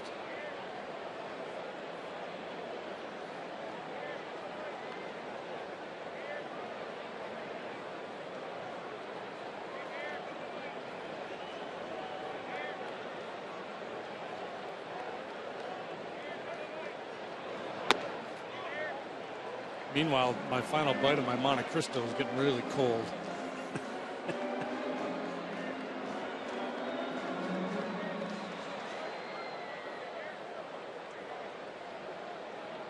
Hitters count here for Baker. Yeah, so not necessarily a situation where you're going to be patient here. You've got the pitcher on deck. You got a guy who's not throwing many pitches in the zone. But that doesn't mean you get passive. You're looking for a pitch you can drive right here.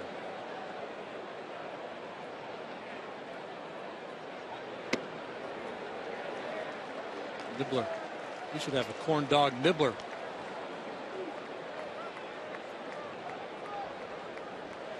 And the thing about it is, Matsuzaka, when I was reading the profile on him tonight coming into this game, and his average velocity sitting around 90 miles an hour, he's been better than that tonight. We've seen him 2 or 3 times at least at 94. We've seen a few 93s. He's got good enough stuff to be much more aggressive. That deflects off the leg, I believe, of Matsuzaka, and they're going to get a 6-4-3, actually a 1-6-4-3 double play as a result, and that will get him entirely out of the inning.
200 guests for corporate gatherings, family reunions, and bachelor or bachelorette parties. Individual and group tickets are available for all games. For more details, go to WrigleyvilleRooftops.com or call 773-248-ROOF.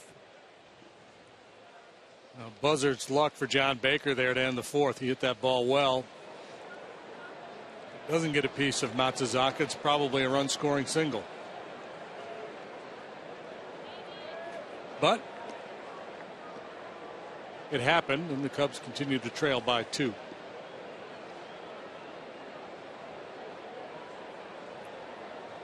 Murphy, Wright, Granderson due up for the Mets. Bolt in at third. And a strike call. Murphy bounced into a double play his last time up, taking the Mets out of a potential run scoring inning. Here comes the 0-1, and that one drilled into center for a base hit.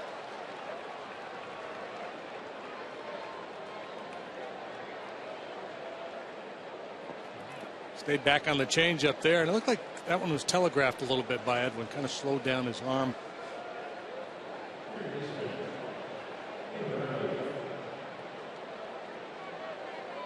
Justin Grimm getting loose just in case.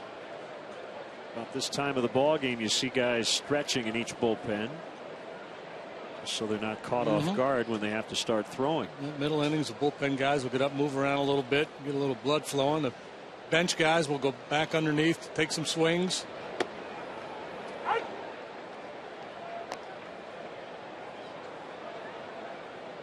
Especially on a night like tonight when it's a little cooler. It's been a very slowly played ball game.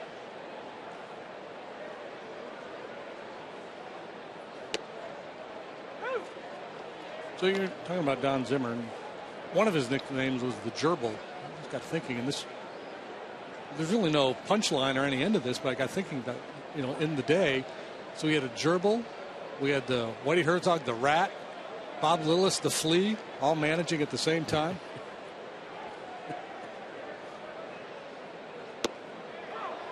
Called strike 3. 4 now for Edwin. We'll bring up Granderson. I'm not sure what David was looking for on that one. Yeah. Right where you would think he wanted it, which means he probably was thinking going to get something else. Yep, just took it, couldn't pull the trigger, and hoped he'd get a call. Shift on as Olt works his way over to the right side of the infield, positions himself between Rizzo and Bonifacio. Castro moves in. Help defend against a push bunt.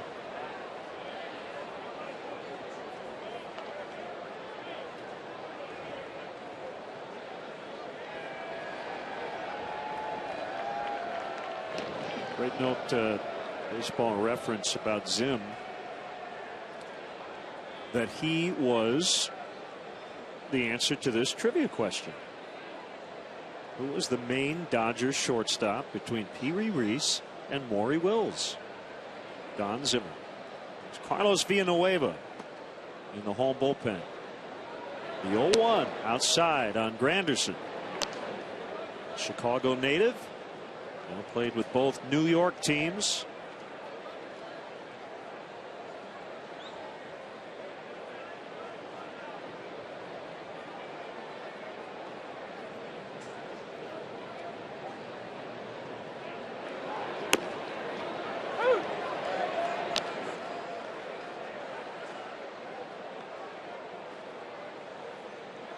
Now at 2 strikes, Castro will retreat to a more normal shortstop position.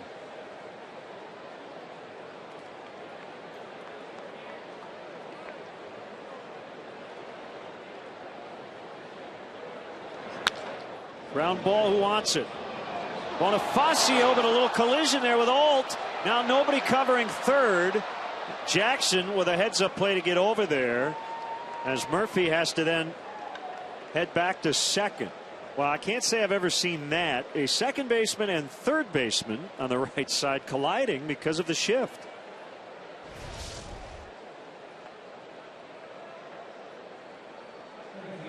So he gets tangled up as he tries to get to his feet to make a throw. The only play he was going to have was to first base. All right, so you stack your defense so you have more guys over there, but in this case it becomes a bit of a problem. And good heads up play by Edwin to run over there and cover third base.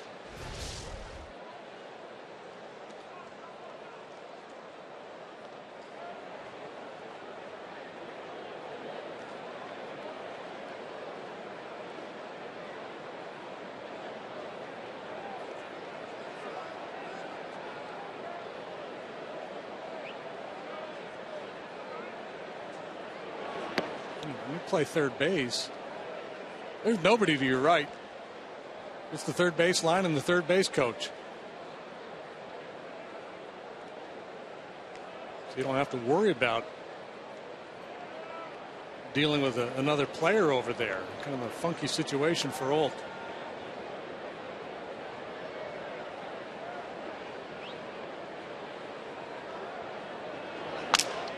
Broken bat fly ball. The barrel of the bat ended up behind the dugout. The ball is caught by Sherholtz. Murphy tags and heads to third, and I think everybody's all right. Whew, that's scary.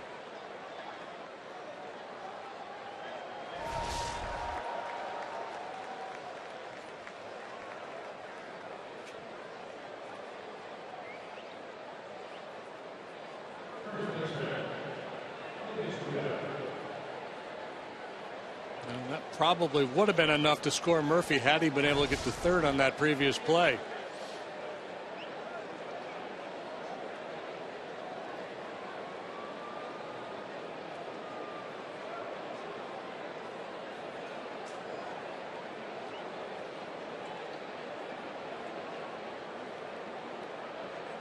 Murphy at third. Granderson at first, 2 outs. Visitors leading 4-2. And Duda takes ball 1.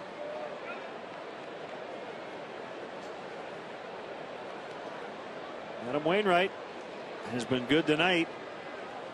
Cardinals leading 1-0 into the 7th in Kansas City.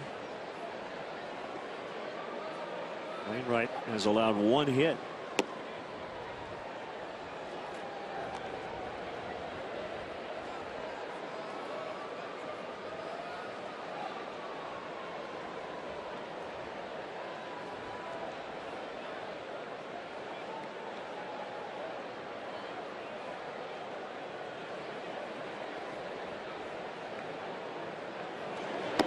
Swing and a miss.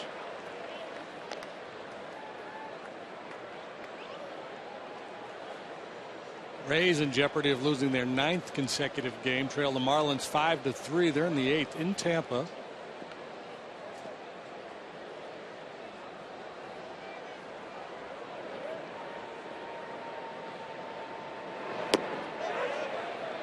Duda could not hold up. Rays are 23-36. Worst record in the American League.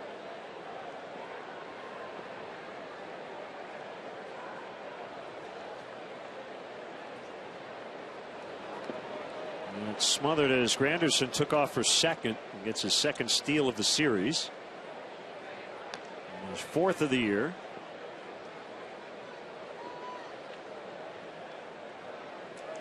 Meantime, 3-2 on Duda. Duda with the big hit so far in the game, a 2-run double back in the 1st. The fastball that was up and away and just lined it into the left field corner.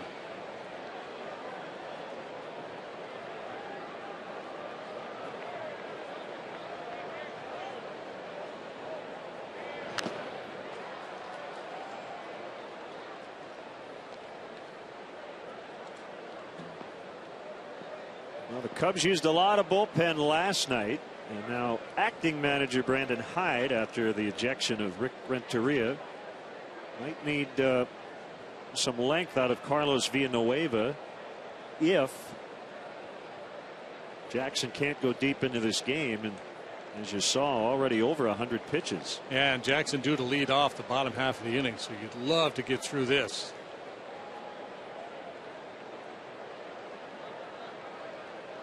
The 3-2 fouled in and out of the mitt of Baker.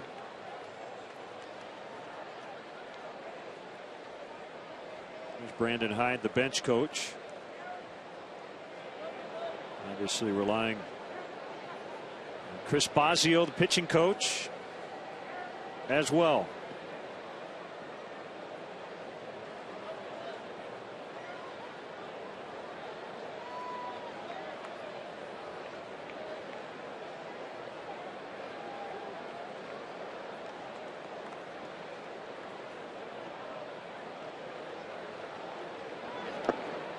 And they're loaded. If I were Ricky and I got ejected from this game, and managers don't do it, they can't do it, they got to be here to answer the press and deal with whatever other issues may come up after the game or during the game. But I'd be tempted to go out and get a nice steak somewhere. Well, that's why you're sitting up here with me and not down there. Hey, somebody send me a text and let me know what happened. Yeah, you know, got capable lieutenants down there. You get ejected, it's on you guys. I'm going to go get a nice steak. Last year, Jim Deshaies, the manager, managed 153 games. He only missed 9. He's managed over 150 games 5 years in a row. You don't want to overmanage.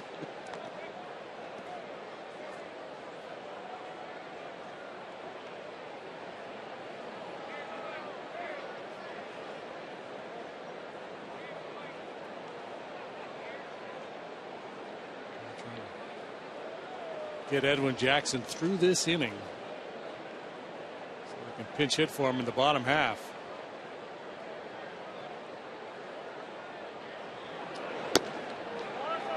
Could have been. Now this Mets team, they are just not going to let you off the hook if you're not in that box. And walk more than anybody in baseball, more than anybody in the National League anyway.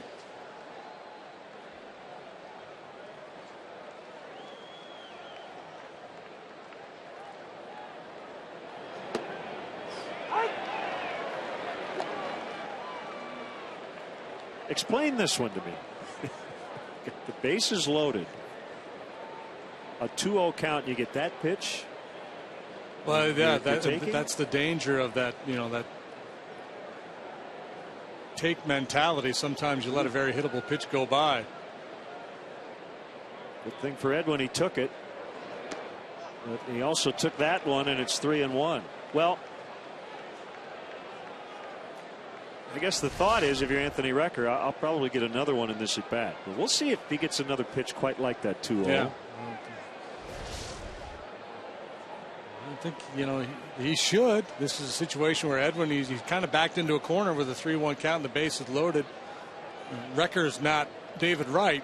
If it was David Wright, I'd still be trying to make a pitch with a breaking ball or paint a corner. But with Recker, I think you got to be a little more aggressive. Popped him up on the 3-1. Well, remember that sequence. As Jackson does get out of it, it's 4-2.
Budweiser, the official beer of Major League Baseball. Great times are waiting.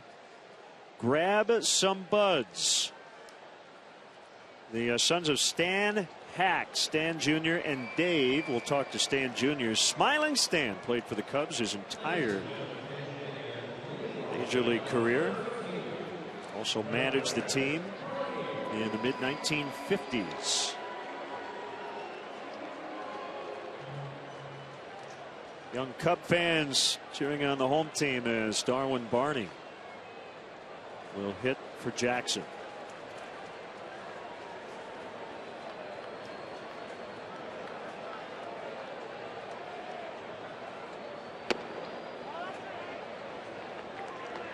See, that's essentially a free strike for Matsuzaka if he can find the strike zone. Barney coming off the bench to pinch hit. If Matsuzaka is aware, he knows that he struggled with his command, that in all likelihood Barney's going up there taking a strike. He's having a hard time throwing it over. Having said that, he's got the lead.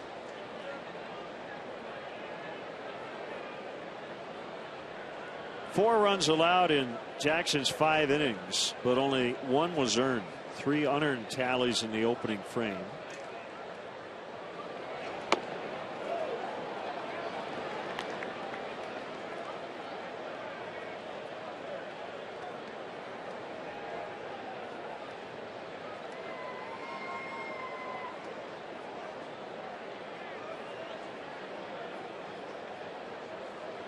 It's a grinder tonight for Edwin. 22 pitches per inning. Rising fastball beats Darwin Barney.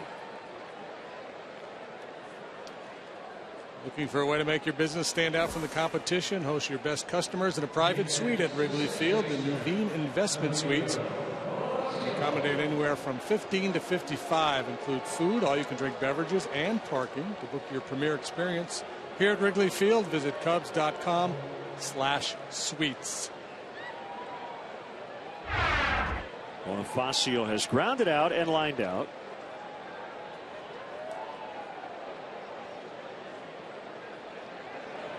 Joe's bunt takes a sinker low.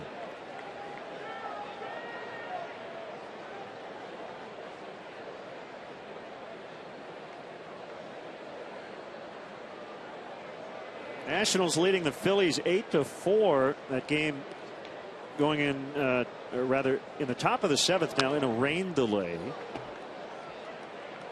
Mayberry Jr. with his 3rd, Rendon with his 8th. Home runs so far. Dana Evelyn, the left-hander, is up for the Mets. Mariners shut out the Braves 2-0.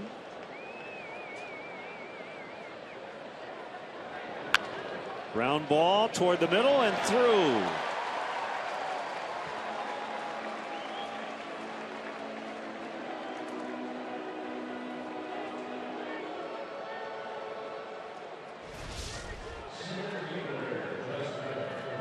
Waits back nicely, does Bonifacio on that backdoor breaking ball. A great look at it. And started to drift a little bit, but kept the hands back.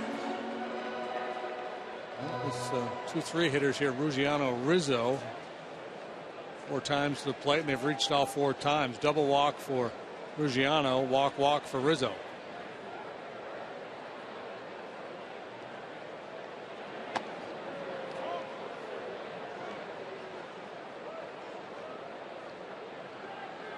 Zaka, of course, has to finish this inning to qualify for the win.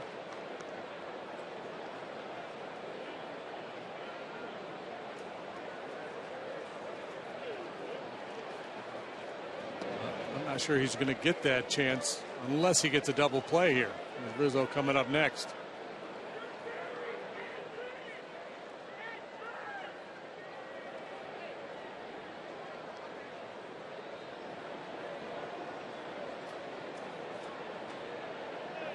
Here's his 1-0 pitch in on the hands of Ruggiano. It's 2 balls and no strikes now.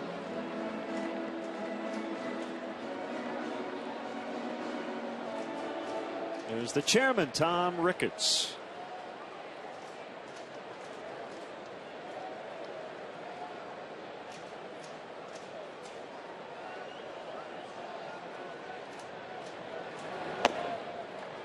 3-0. It'd be a great nickname, even if you weren't the chairman, just to be the chairman. Woody Ford was the chairman of the board.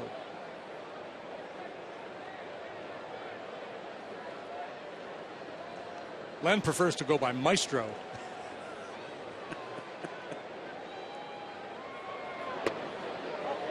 Ooh. Another walk.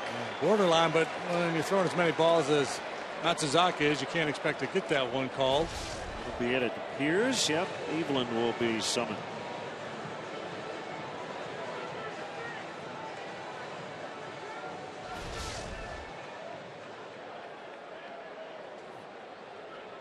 Lefties have not been a problem at all for Rizzo this year. Good matchup coming. Cubs trail 4.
Very limited work with the big club, obviously. One appearance, as a matter of fact. Down at AAA, he was 4-1 with a 391.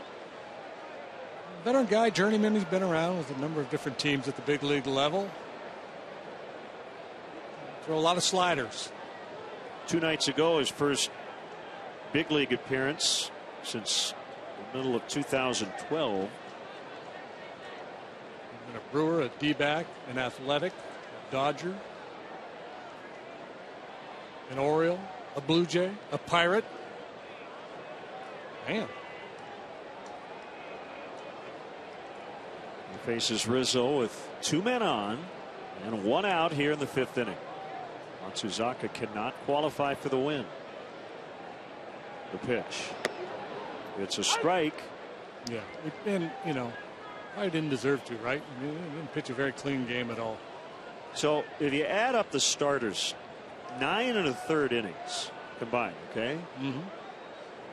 Daisuke and Edwin Jackson, 198 pitches combined. Oof, so Kyle Loesch threw 93 to get through 9 innings on Sunday. And a base hit to right. Bonifacio will be stopped by Gary Jones. The bases are loaded. Another hit for Rizzo off a lefty. Yeah, they keep trying to throw him that little slider, and he just jumps all over it.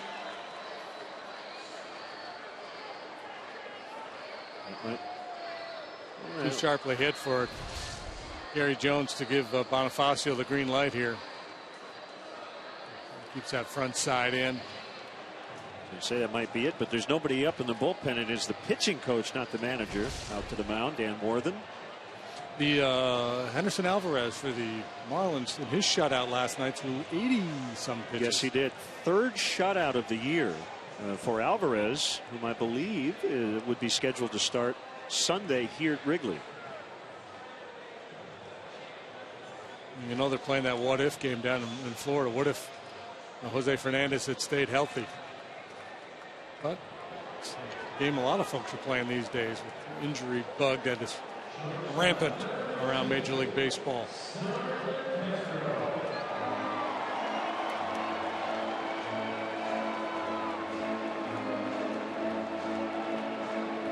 Well, because of the short night for Matsuzaka and all the work that the Met bullpen has had, as I mentioned in that series with Philly, you can't play the matchup game in the 5th inning and try to carry that through the ball game. You've got to get some outs, some length out of somebody.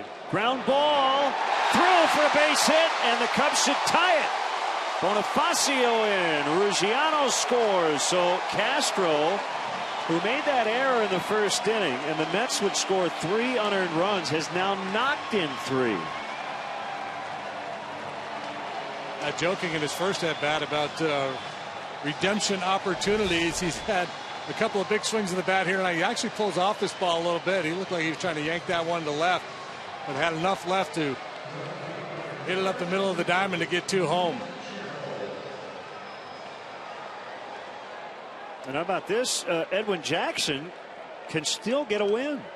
He completed 5 innings. And if the Cubs can push across one more here, he becomes a candidate to be the victor.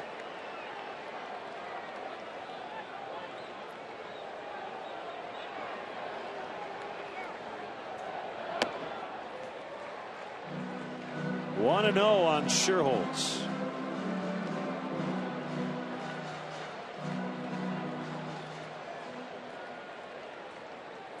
So the plus minus is even for Starlin, I guess. Mm-hmm.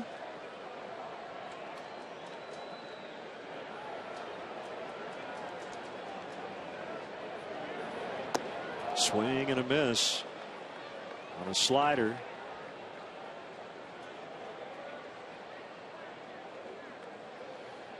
When he first hit that one, I thought, oh no, another double play. There's been a couple of big double plays turned tonight, one for each side, but he had enough steam on that one to get it through.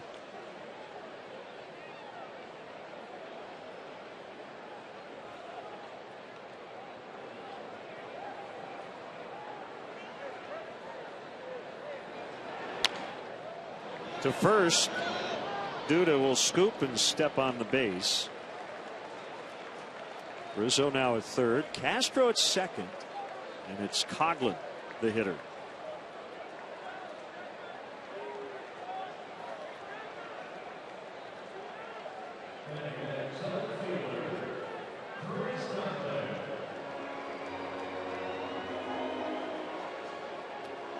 And this is the kind of the game that, we talked about in the field, where it challenges you mentally because of the pace, but also on the base paths. I mean, every facet of the game, it's more of a challenge when the game moves this slowly to stay engaged, stay focused. It's something that Rick Renteria talks about all the time. 9 innings, whether it's 2 hours and 40 minutes or 3 hours and 40 minutes, stay engaged. Outside, ball 1. Good professional at bats, smart approach at the plate, heads up base running, and ready to make plays in the field.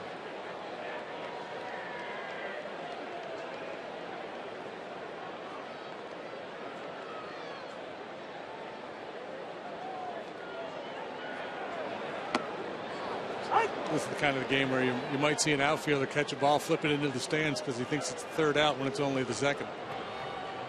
Jeuris Familia, right-hander. The big league pitcher Ricky Bonas, the bullpen coach, right behind him. 1-1 on Coghlan. Here it is in the dirt.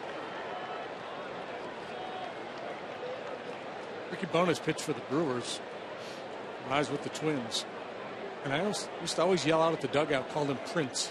I thought he looked like Prince. There was something about the way he carried himself on the mound. Yeah, kind of had a stylish way about him. An All-Star in 1994.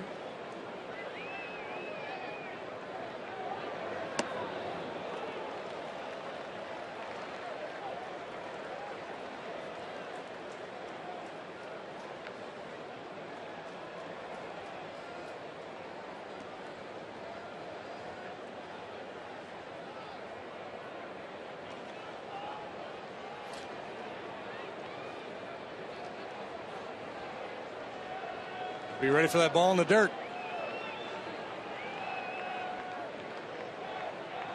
The 3-1 pitch, and the bases are loaded.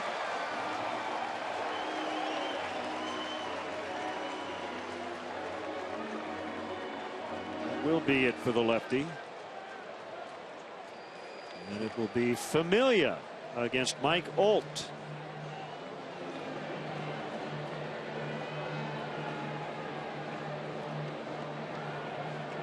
We'll be back in a moment.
Years join the millions of subscribers. Catch every out-of-market game live in true HD on over 400 devices. Watch Cubs, or go to Cubs.com rather, for details.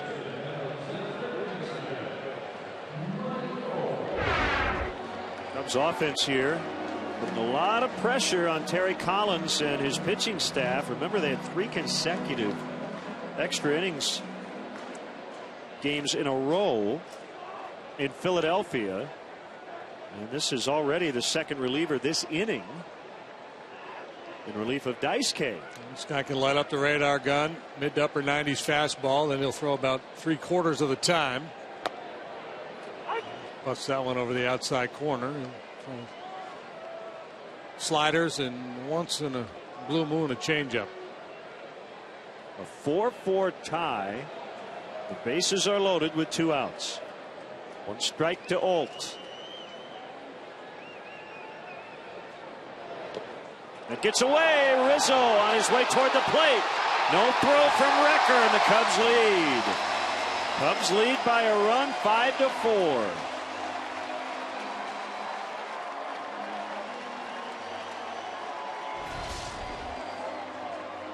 Hard slider down on the dirt. Recker not able to square up in front of it and contain it. It kicks off toward the Mets dugout, and Rizzo, after a bit of a hesitation, commits and scores the go-ahead run.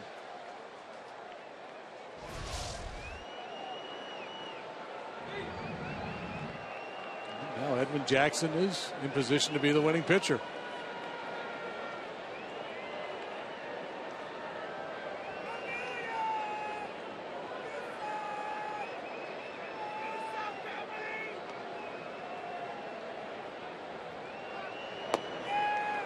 Two and one.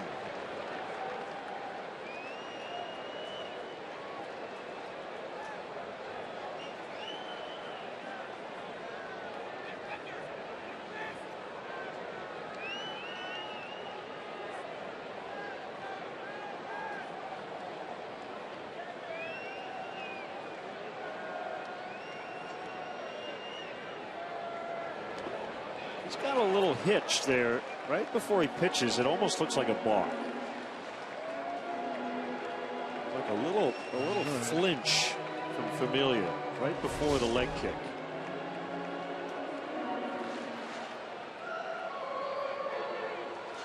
Three and one. Here's that situation again where you don't want to let a good one go by. You got to be ready to hit here. He's looking for a certain pitch in a certain zone. For Holt, it would be fastball out over the plate.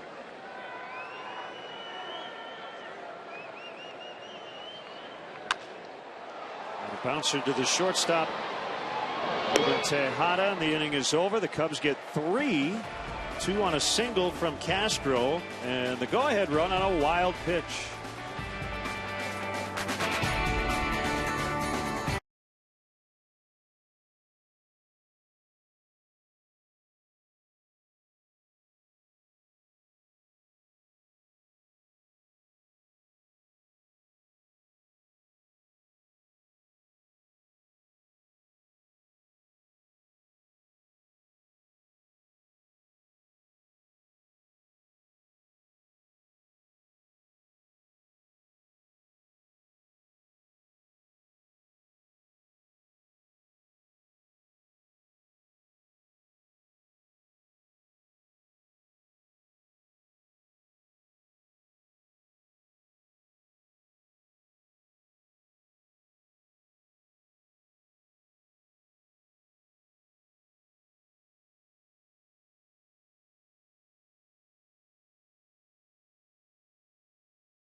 Taking a 5-4 lead, 3 unearned runs for the Mets in the first inning. Starlin Castro committed the key error, but he's also knocked in 3 at the plate. Start something special with great leases and low financing on a new Honda. Visit shophonda.com or visit your local Honda dealer.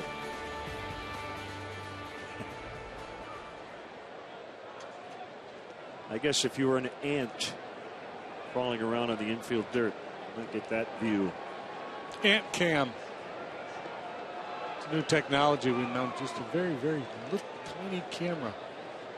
And Carlos 1-5, 7.98. That ERA had been trending downward till last time out. He came in relief with Travis Wood the other day in Milwaukee. Travis got knocked around, gave up 5 in the first, and really rough one. And then Carlos came in and things didn't go a whole lot better for him. He was charged with 4 runs on 5 hits and 2 1/3 innings of work. Tejada with a home run his last time up.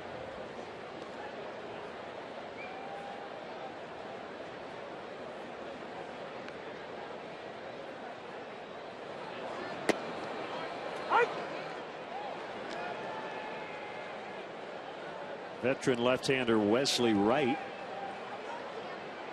heating up in the Cubs bullpen. Chris Young on deck in the pitcher's spot for the Mets.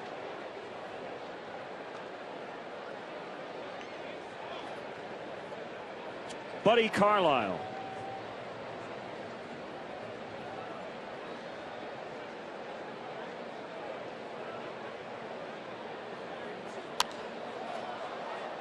Fouled upstairs, 2-2.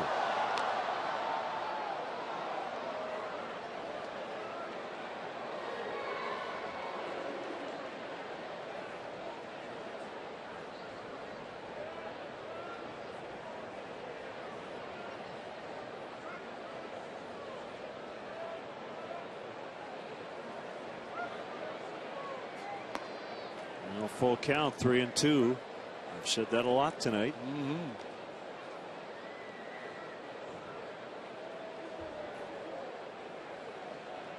Jackson 5 innings, 4 runs, 1 earned. Matsuzaka 4 1/3 innings, 4 runs, 4 earned. Eveland charged with the go-ahead run. That is pulled foul to left. Changeup up and in.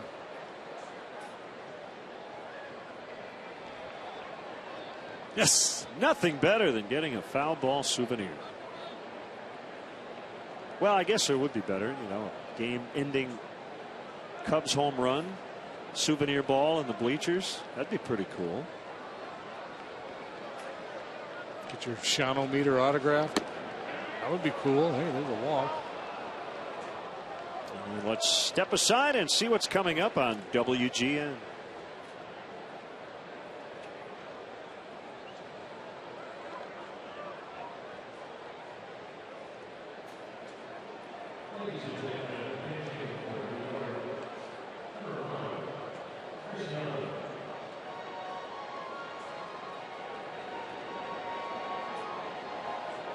So Terry Collins will pinch hit for Familia, who got the final out of the bottom of the 5th.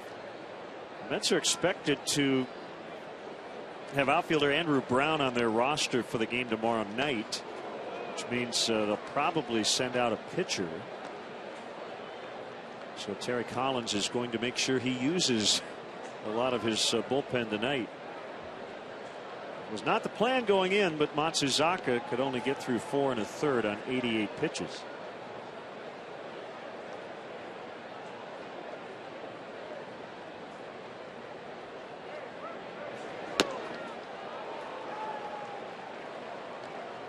Tough to be a reliever, JD. I mean, a lot of times in a situation like this, the Mets have a pretty good idea, at least the coaching staff, of who they're going to send out, and there's a pretty decent chance they'll use that guy tonight. Sure. Use Jose Valverde to try to save a ball game and then released him after the game.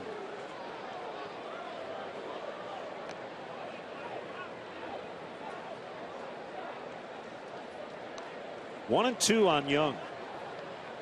It's kind of an odd situation that he was deemed releasable, yet worthy of using to try to close out a ball game.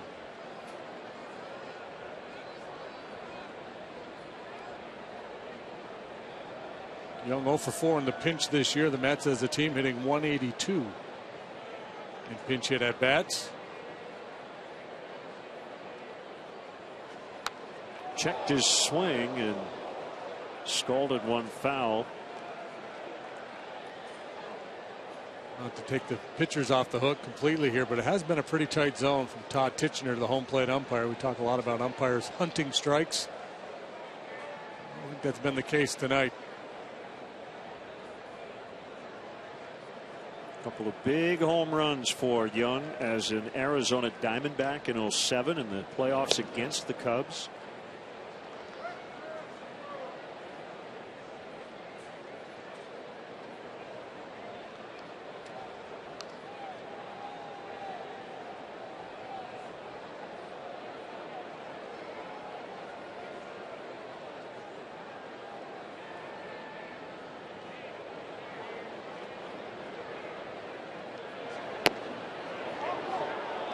That looked to be pretty good.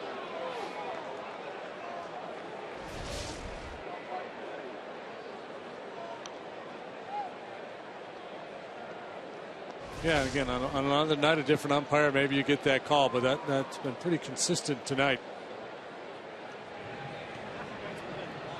Carlos Torres has joined the mix in the bullpen.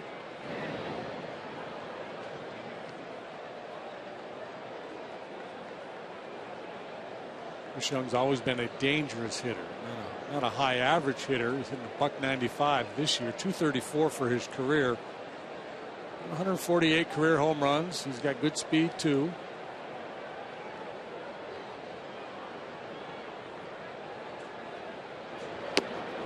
That time, Villanueva gets the call. Chris Young saying, wait a minute, you didn't give him the last one, you're going to give him this one. Well, we have the benefit of quickly looking at a replay. So C5, this is number 6, and he's right. I mean, they were the same pitch. That's the transitive property. If 5 touches the plate and 6 touches 5, it's a strike.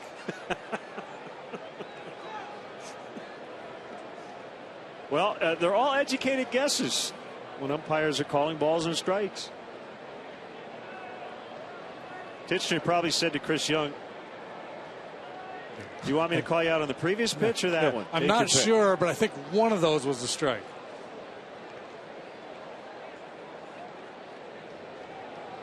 Like your transitive property.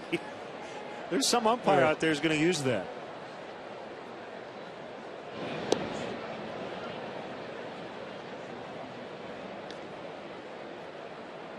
Or would it be the associative property?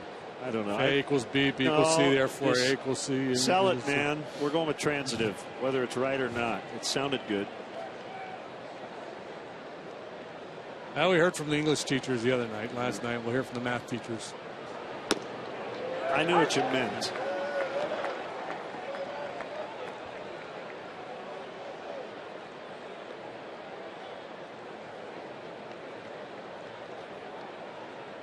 Well, what's this guy doing with his Rangers jersey on in the stands? Come on, pal. Maybe he had plans to come to Chicago for other reasons. As Den Decker swings and misses. I think he's just rubbing it in.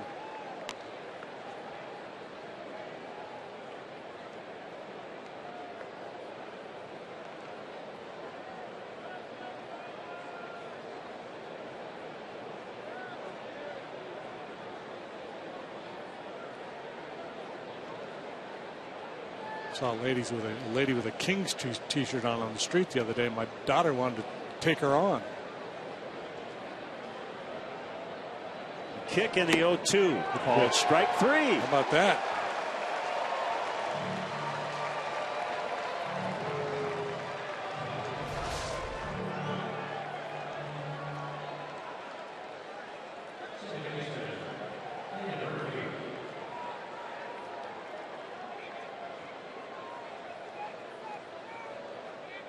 You get the sense at times watching this Met lineup that they're taking this grind out at bats, take pitches approach to an extreme. They've taken some very hittable fastballs.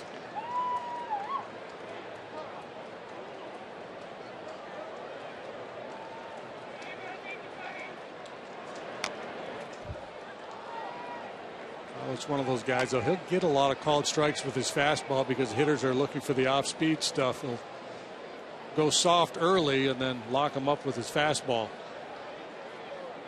Twitter has blown up. Partner, you nailed it. Transitive. Transitive? You're right on. Yep. Nicely done. Last night you got among and amongst correct.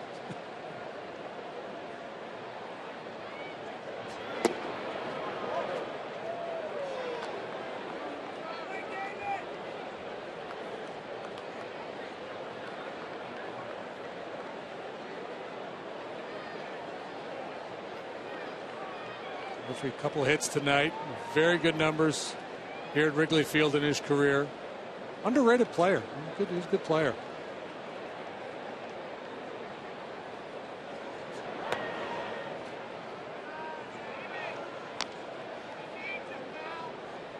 Good offensive player, I should say. 2-1 on him. Known for his defense. You see what he's done in this ballpark.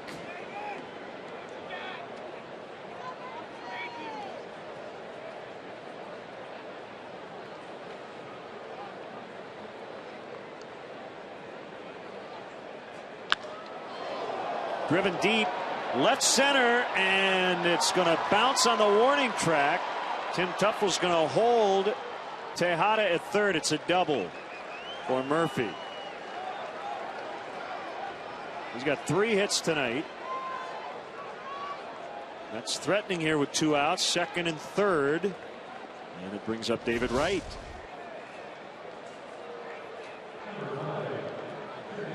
This is where the friendly dimensions actually favors the team in the field. The short alley out there allows Coughlin to get that ball in a hurry, and Tuffle decides to throw up a stop sign for Tejada.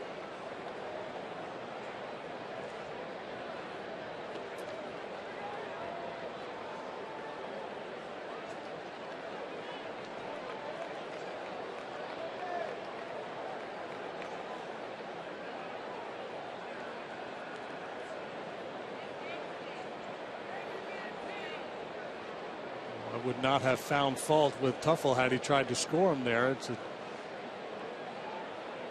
tough call for a third base coach to make. David Wright's not going to get a chance to drive in these runs. Tough is his middle name.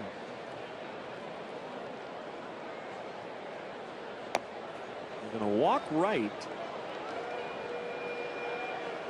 We've got left-handed hitting Curtis Granderson on deck. Now Wesley Wright. Yep. He's throwing in the bullpen. That'll be the play.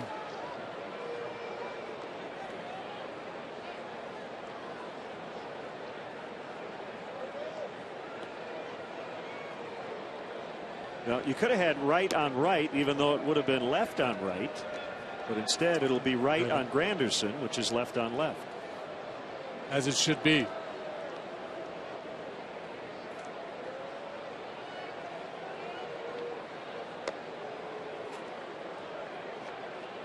here comes Brandon Hyde.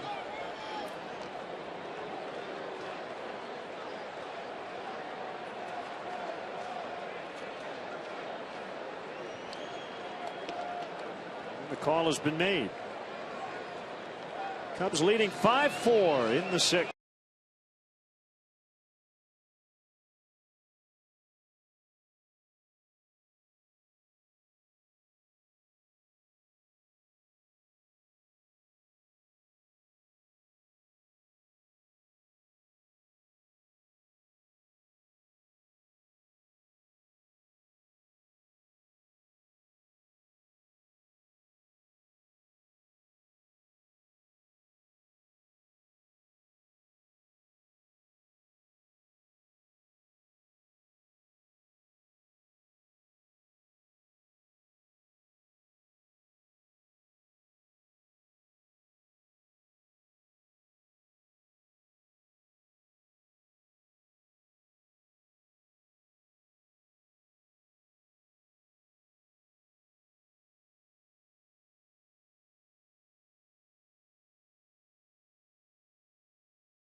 And there are 2 outs.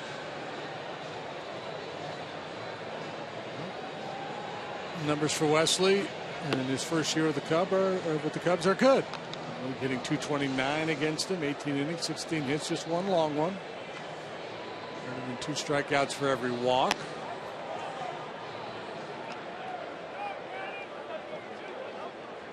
Has a 4-pitch mix: fastball, curve, slider, and change.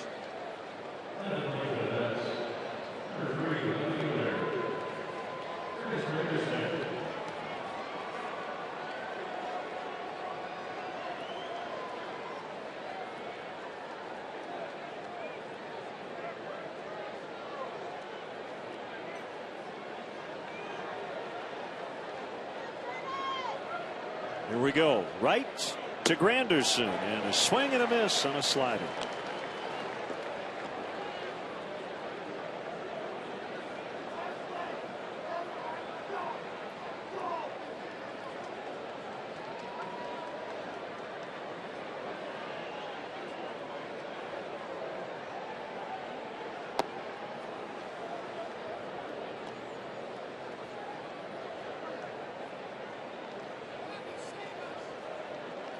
Including tonight, Granderson has reached base in 17 straight games. He recently tied a big league record. He walked in 7 consecutive games without recording a hit.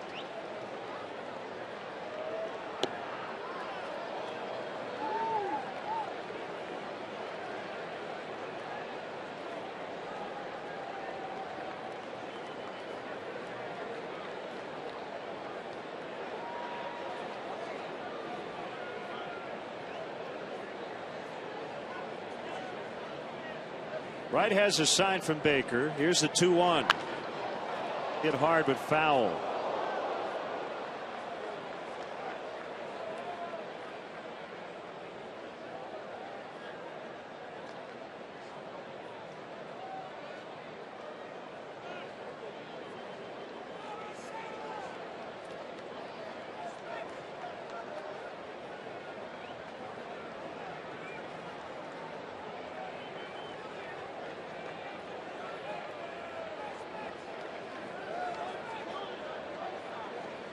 The 2-2.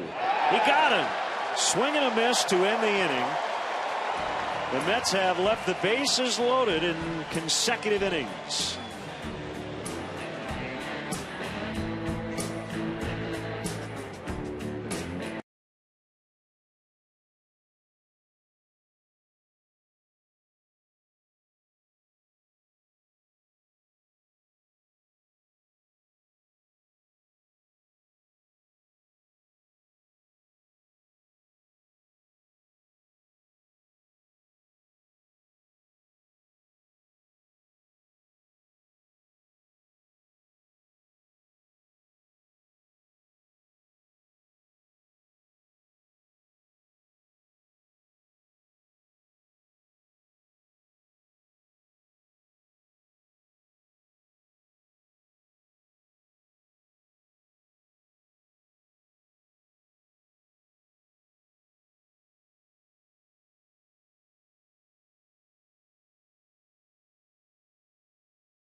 Chicago.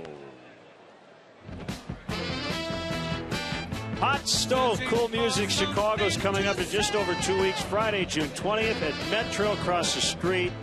We hope you can join us. MetroChicago.com for tickets. Tom Morello, Jimmy Chamberlain, John Sturrott, Scott Lucas, Eddie King-Roser, Jared Gummery, Tom Polche, Eddie Velasquez, Gary Cleve. I mean, it just goes on and on and on. Peter Gammons.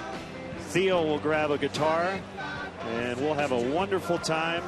Be playing music by Material Issue, Chicago, Urge Overkill, Shadows of Night. Do some blues.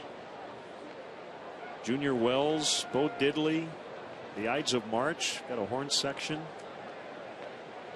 It'll be a lot of fun. Buddy Carlisle, right-hander, facing John Baker. Carlisle, like Evelyn, has been around a bit. He had not been in the big leagues since 2011 prior to his promotion this year. A good comeback story. Diagnosed as a type 1 diabetic in 2009. He has spent some time in Japan. Drafted way back in 1996 by the Cincinnati Reds. Broke in with the Padres in '99. Called strike 3 as he freezes Baker.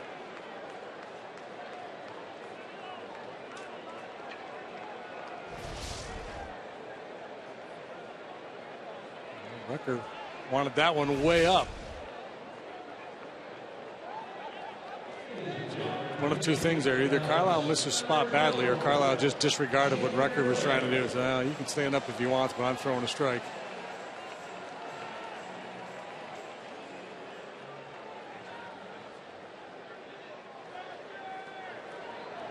Earl Carlisle, call him Buddy. Facing pinch hitter Junior Lake, who bats for right.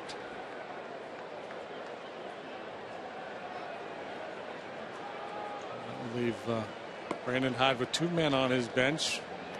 Backup catcher Eli Whiteside. And remember, Wellington Castillo's on the DL, so Baker is taking over as the primary catcher. Whiteside here to back up. And Luis Valbuena, left-handed bat, of course, available. But, he's a little dinged up right now, but he is available.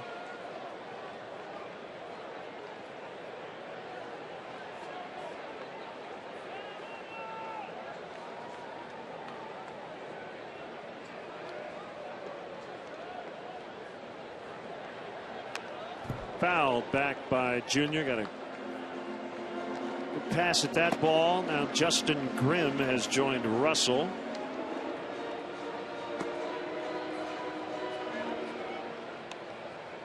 This is a situation where certainly could have let Travis Wood take this at bat, or even Wesley Wright, and just saved your bench. I'm not saying this is a bad move, but I'm saying had you let a pitcher hit in this spot, it would have certainly been a defensible play as well.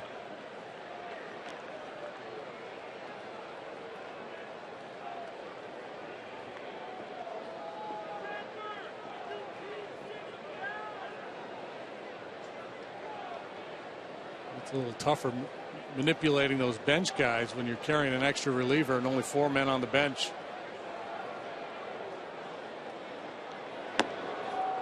Swing and a miss. It's full 3-2.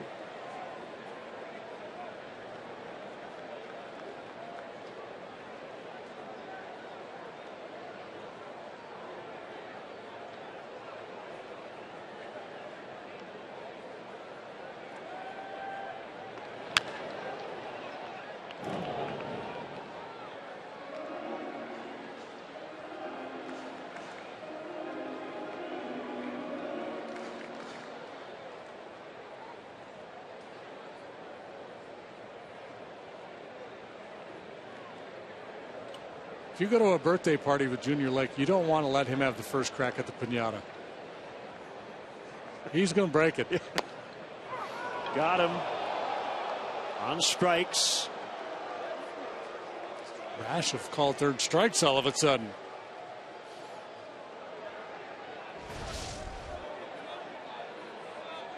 Good pitch. Yep. Got it right.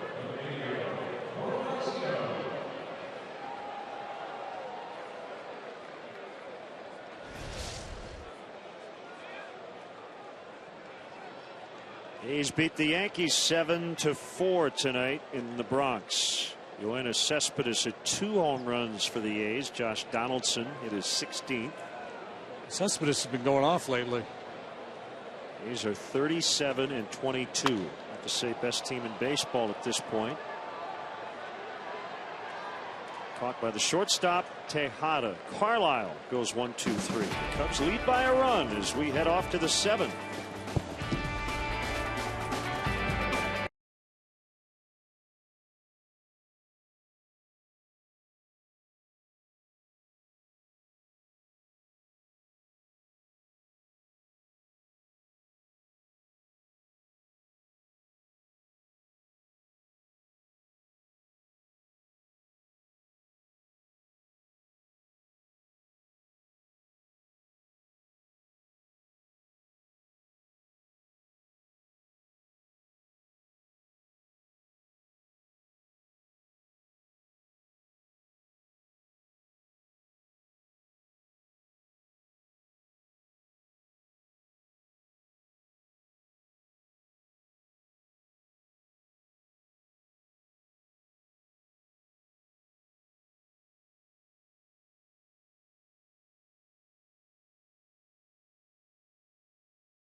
Born in the USA, Bruce Springsteen. That song was released 30 years ago today, 1984. Cubs with the lead. They gave up 3 in the first.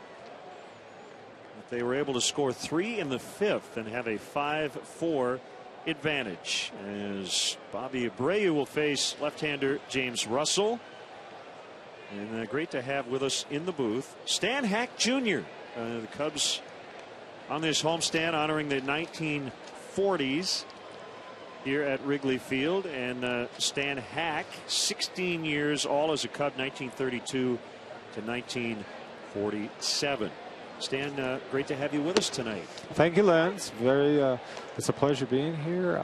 I would just like to thank Tom Ricketts and Todd and Laura and the whole Cub organization, Caitlin August. We're stoked to be here. Thank you. So you will be singing with your brother Dave tonight? Yes. And you've got other family members here too, right? Yes, we do. We live in Arizona now, so we've got 5 of us out from Arizona. We've got a cousin from California, and we have some friends from Dixon and Grandy who are visiting. 1-1 on Bobby Abreu. And a ground ball. Second baseman Bonifacio. So obviously we've read a lot about your dad as a player. Tell us about Stan Hack as a person. Well, my dad, all as people could say, was Stan was a fantastic guy. He was a great ambassador for the game. His nickname was Smiling Stan. You don't get that nickname without earning it, right? Right, and they said he had more friends than Leo Durocher had enemies. All respect, Leo. Yeah. Hit 301 in his major league career with a 394 on base average. Took a lot of walks. He still owns the all-time walk record with the Cubs too. Yeah, 191 hits in 1940 led the league. 186 hits in 1941. An all-star several times, and really the premier third baseman in the National League during his prime. Dad started in 19. It's a ground ball that'll be picked up again by Bonifacio. 2 outs. Dad started in 1932, 21 years old, and his first year was in the World Series against the New York Yankees, and Game 3 was played right here, and that's when Babe Ruth pointed. Right. What's his take on that? Well, I'm going to tell you, JD, and I know it because he told me personally. You know, you look down, you can see how close home plate is to the dugout. I mean, you can literally spit your gum out and hit somebody in the forehead. It's that close. And that day, you know, the Chicago Cubs fans were really razzing Ruth, and so were the bench jockeys too. And my dad was one of them that day. Well, long story short, Babe Ruth was up to bat. He got 2 strikes. Can we finish the story right after the pitching break? You bet. We'll be right back. More with Stan Hack Jr.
Jr. So 1932, the Babe Ruth called shot. Babe Ruth had 2 strikes on him, and he looked over at the Cub dugout, who was really razzing him, and he held up one finger and he said, "It only takes one." So from up above, the sports writers and things like that, they see a finger go up. Well, it just happened that the next pitch actually goes out to the bleachers, exactly where he pointed, but he actually just said it only takes one. So it's kind of a semi-called yeah, shot. Yeah. Right? He's like, maybe not the exact location, but 2 outs, nobody on. Anthony Recker, the batter. My dad later would manage the Cubs in the mid-1950s. Ball driven in the air to center as we get ready for the stretch. Brought to you by Budweiser. Tonight's guest conductors for Take Me Out to the Ball Game, the sons of former Cubs great Stan Hack, Dave, and Stan Jr. All right, Cub fans, let me hear ya. Good and loud. A 1, a 2, a 3. Take me out to the ball game. Take me out to the crowd.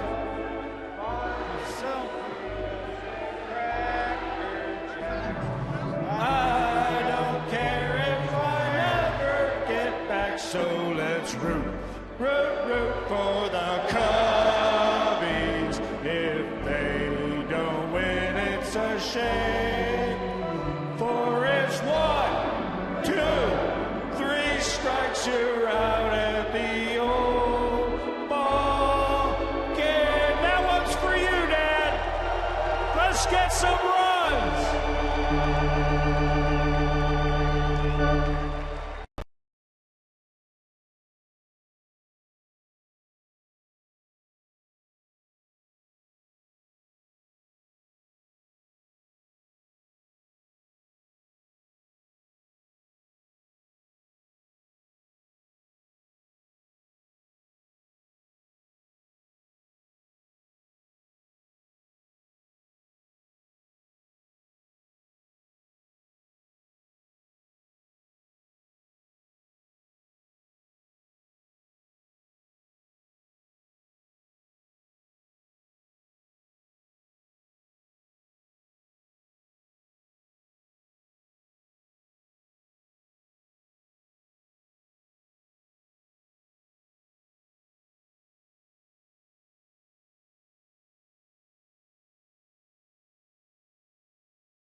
Five 5-4, the Cubs will try to add to their lead here in the 7th.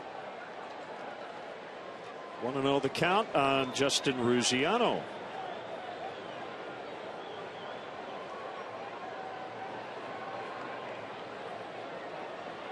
Having a nice night.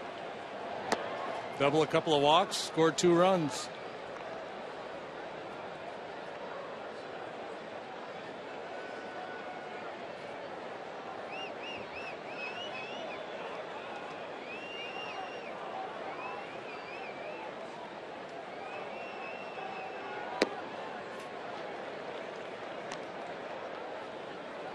Two balls and a strike.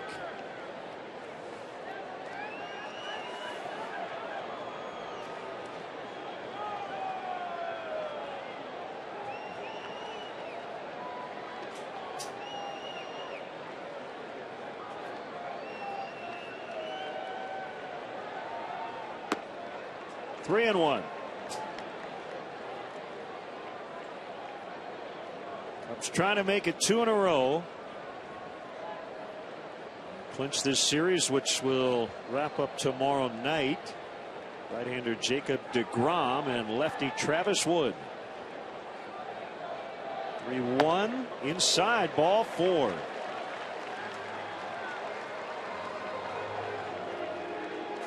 bring up Anthony Rizzo.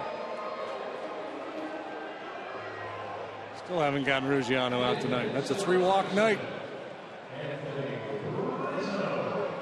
And Rizzo's been on every time up. So here's a fun one. In 1935, the Cubs had a Smile with Stan promotion for Smiling Stan Hack, and they gave away mirrors that had Hack's picture on the backside of it, and all the fans in the outfield were reflecting the sun on the mirror into the hitter's eyes for the opposition. It's good fans. Yeah, I like the giveaways that give you a home field advantage. Yeah. Umpires threatened to force the Cubs to forfeit if the fans did not stop, and then the league banned any similar promotion. So no more mirrors and laser pointers. Did not strike out more than he walked in any of his seasons. There's Rice in the Mets bullpen. He took the loss last night.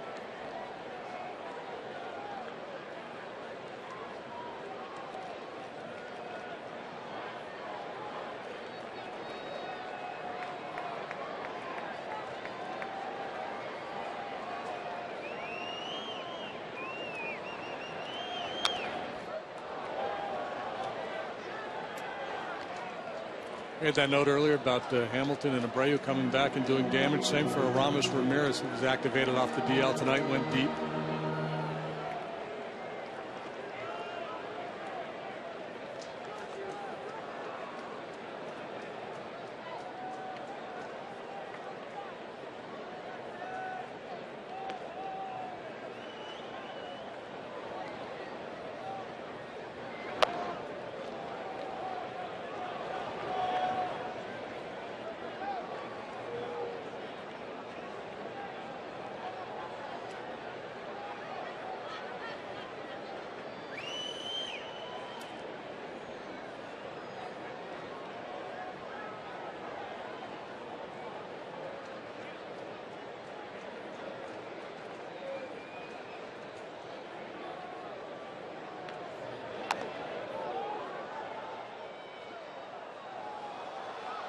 Marlins 5, Rays 4 final in St. Pete. 3-run homer by Donovan Solano, the big blow. 9-game losing streak for the Rays.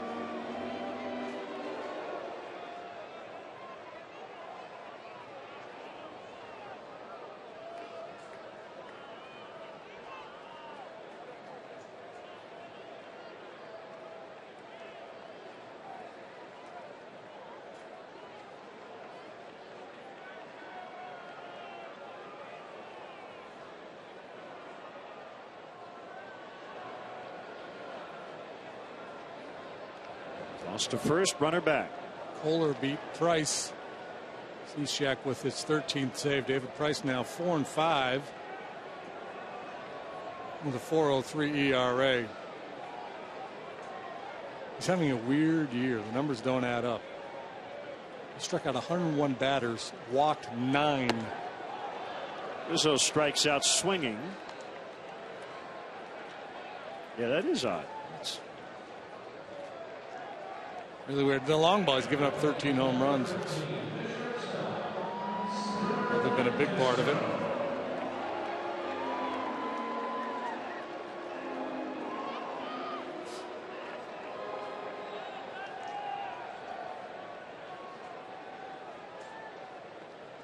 So I guess the Rays become sellers at the trade deadline.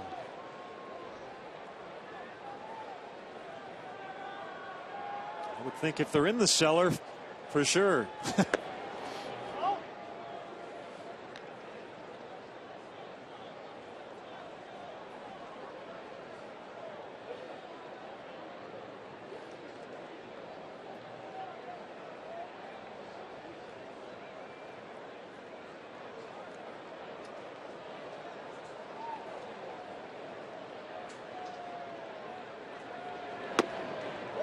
Strike called, 1-1.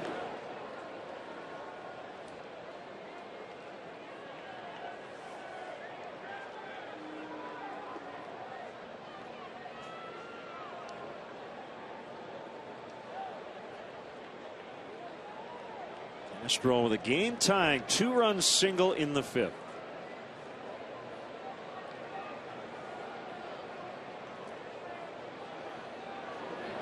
Look at him.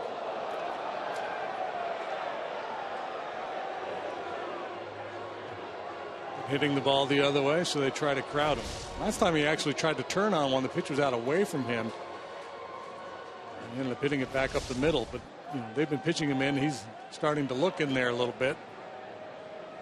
So I'll note today that Tampa and Houston are the only two teams in the American League not within, I believe it was 2.5 games of the second wild card spot. So if you are a seller at the trade deadline, unless there's a massive shakeup, and there's a similar thing going on in the National League, there's a lot of teams in play, or will probably feel like they're in play if this continues. So it's going to be a seller's market. Well, yeah, I mean, Atlanta losing today got the Mets within 3 of the lead in the East. Miami is a half game out. That ball pulled to left. Granderson was way off the line. He'll backhand it on the warning track. Ruggiano will go to third. It's a double for Starlin Castro's got 3 hits tonight.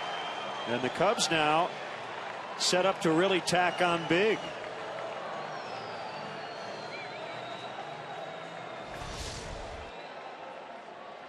Slider backs up on Carlisle right into the swing path of Starlin Castro. As I mentioned, he's been looking to turn on something. So that'll be it for Carlisle. A couple of lefties coming up. So it will be the southpaw Rice when we return.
He's not afraid to take the ball, depending on what Brad Ziegler did tonight with the Diamondbacks. Rice will tie him for the league lead in appearances. This is trip number 31 to the mound for Rice. His teammate Carlos Torres has been out there 30 times, 6 times in the last 7 days. Rice towing the slab here for the Metropolitans, albeit limited work for the most part. Most of his outings are a third of an inning, 2/3 of an inning. And 4 of his previous 5 outings less than 10 pitches, 2/3 of an inning, and getting the loss in the ball game last night. Gave up the hits to Rizzo and Shearholtz. Infield in, and a strike on Nate. If he throws him another one, Nate will have him right where he wants him. 0-2. He hooked one into the corner to win it last night. Rizzo got him an 0-2, and so did Nate.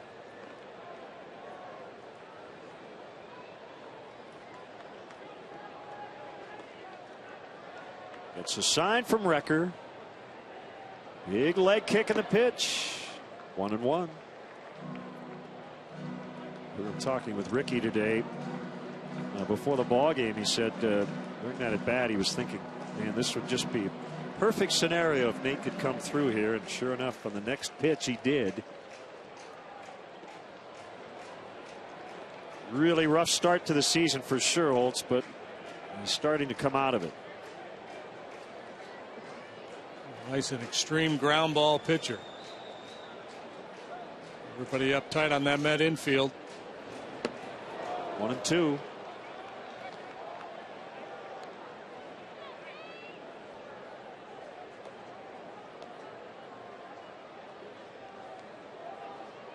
See, this is next level, right? We've now become accustomed to all the shifting in baseball. Infield in situations been going on forever. But what about now? Would a manager be creative enough, willing, daring enough in a situation like this, in the 7th inning, down 1, to bring one of his outfielders into the infield, to treat it with a sense of urgency that you might in a tie game or down a run in the 9th inning? Like pulling the goalie with 5 minutes to go. If you have enough evidence to support it. That one bounced out in front of the plate, and this time Rice wins the battle with Sherholtz. 2 outs in the inning. You know, and the knee-jerk reaction is to say, well, Shea's been sitting out there way too long tonight. He's losing his mind. Which a lot of baseball people probably would, but you know, the shifts we're seeing employed now, a couple of years ago, or 4 or 5 years ago at least, people would have said, what are these guys doing? Yeah. And with most teams being so good at closing you down in the 8th and 9th innings, you know, maybe it makes sense to at least think about it a little bit.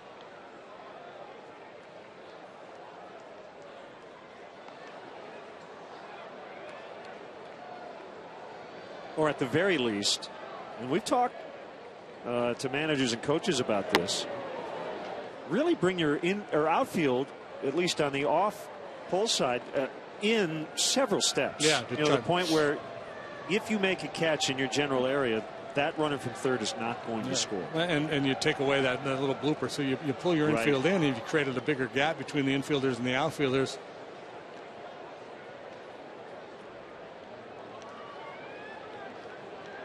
A 1-0 to Coughlin. Now 2 balls, no strikes. You know, what if you say you got a hitter up there who has ground ball tendencies, hits the ball on the ground, you know, 50% of the time, whatever. And you've got a pitcher out there like Rice who gets ground balls, you know, 60% of the time. You know, 4 ground balls for every fly ball.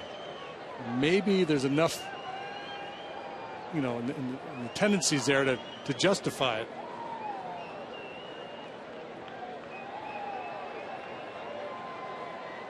I don't think it'll happen. 3-0. Before I did it at this level, I'd start to tinker with it in the minor leagues a little bit just to see.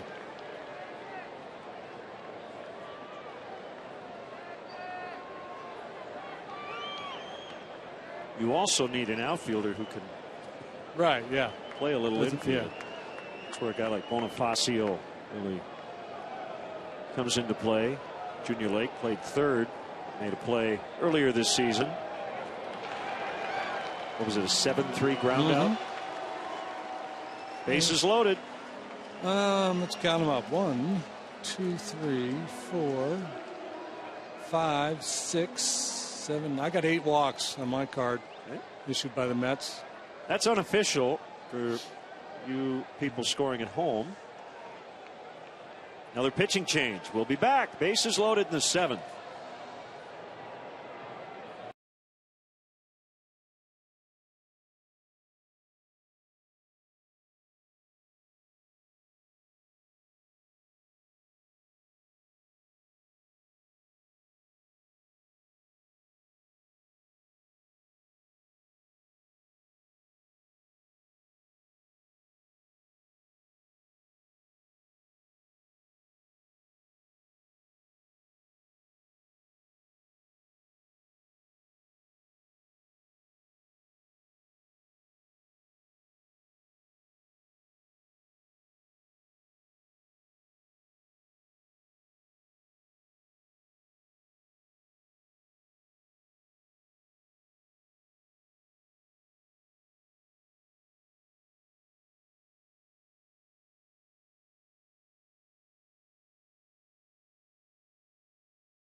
And it's Mike Olt.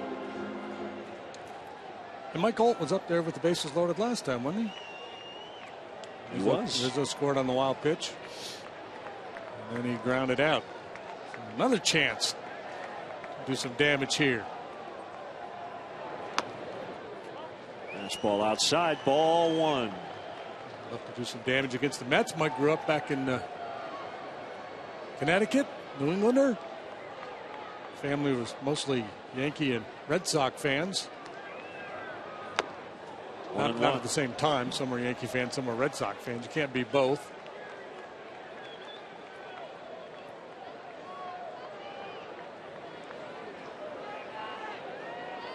Torres, a 15th rounder of the White Sox out of Kansas State, 2004. Cutter. Travis d'Arnaud also into the ball game to catch as part of a double switch.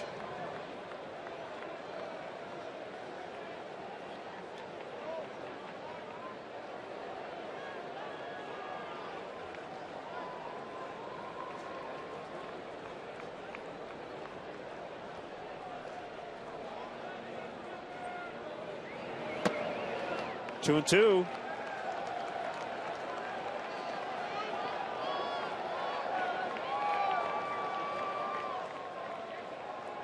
Last 8 Cub batters to come to the plate. The ball's been put in play twice.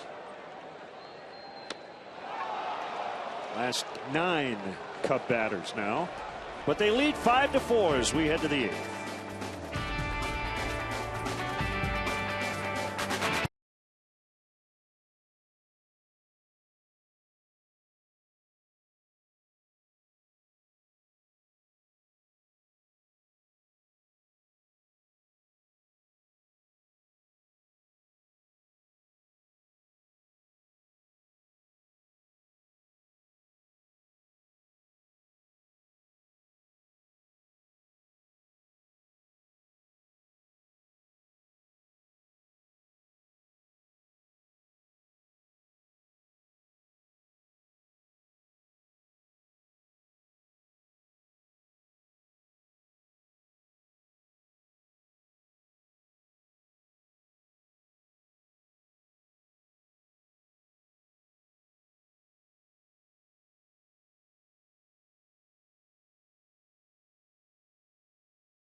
Brought to you by Budweiser. Great times are waiting. Grab some buds. Ford, manufacturers of America's best-selling brand. Check out our best-selling lineup at your local Ford store or online at localfordstores.com. And by Xfinity, your home for the most live sports. Beautiful shot of the city as we head back here to Wrigley Field. Luis Valbuena is part of a double switch, now playing third. And Pedro Strop back in a pretty familiar role here in the 8th inning with a lead. Pedro activated over the weekend in Milwaukee, pitched once there, scoreless inning. This is his first action since May the 6th.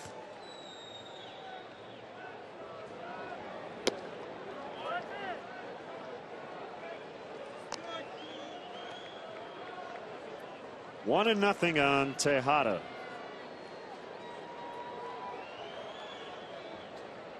Strop got an inning in Milwaukee and was pretty good. 10 pitches to get through that inning. Ground ball. Castro to Rizzo for the out. We'll bring up the catcher Darno for his first at bat. Just came into the game. Last night it was Schlitter, Russell, Ramirez, Rondon with 4 1/3 of sparkling relief work tonight so far. Villanueva, excuse me. Wright, Russell, Grimm, and now Strop.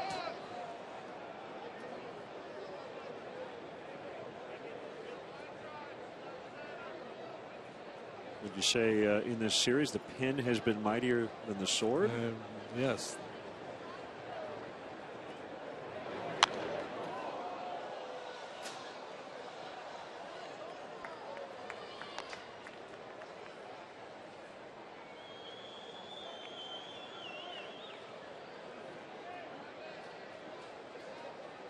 Definitely the kind of night you want to hold this lead and not even think about extra innings. Managers have used a lot of bullpen.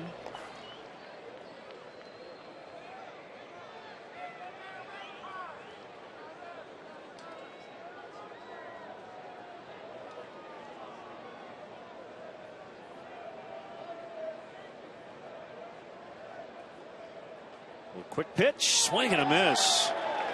And a good breaking ball.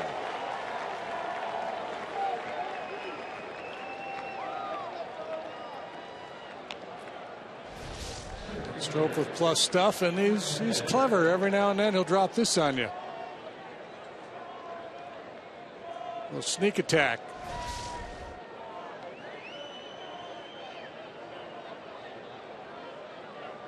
Matt Dendecker has reached once on a walk. 0 for 3 otherwise. With a man on base, you have to come to a stop. Nobody on base, you do not. That allows him to do that. Little quick pitch.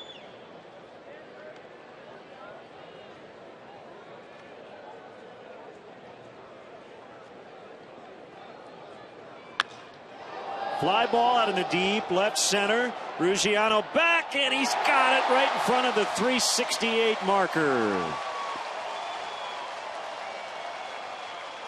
It sounded like trouble off the bat, but Ruggiano said no problem. Nicely done. He can play all 3 outfield spots. And that ends the Mets' 8th inning.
is Justin Ruggiano.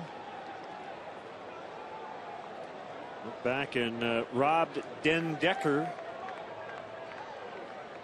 Probably a 2-base hit. And Torres continues on facing the catcher Baker. Curveball missed. Yeah, Ruggiano's solidly entrenched in their 3-star selection. Maybe the number 2 star right now behind Castro. Awkward swing by Baker, 1-1. Looking ahead to the 9th. Probably Hector Rondon, who's cranking it up in the bullpen. Won't be easy. Murphy, Wright, Randerson. Yeah, win is a win is a win. And was it that coined the phrase "win ugly"? Al Davis, somebody like that.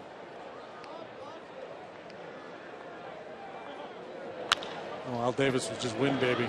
Smothered by Duda from a knee, and a good play by Torres to catch the ball and get his foot on the bag.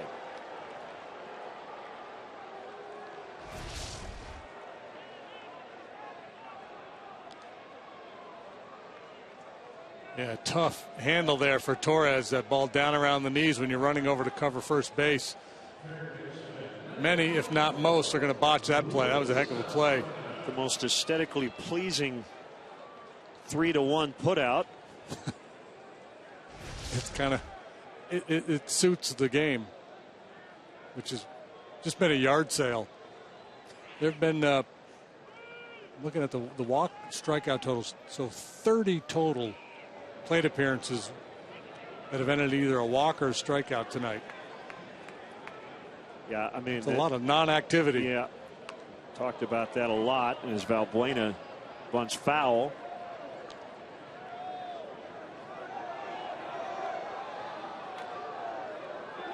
We've had a few games like this already here in 2014, and there have been more around baseball. Less action, more time.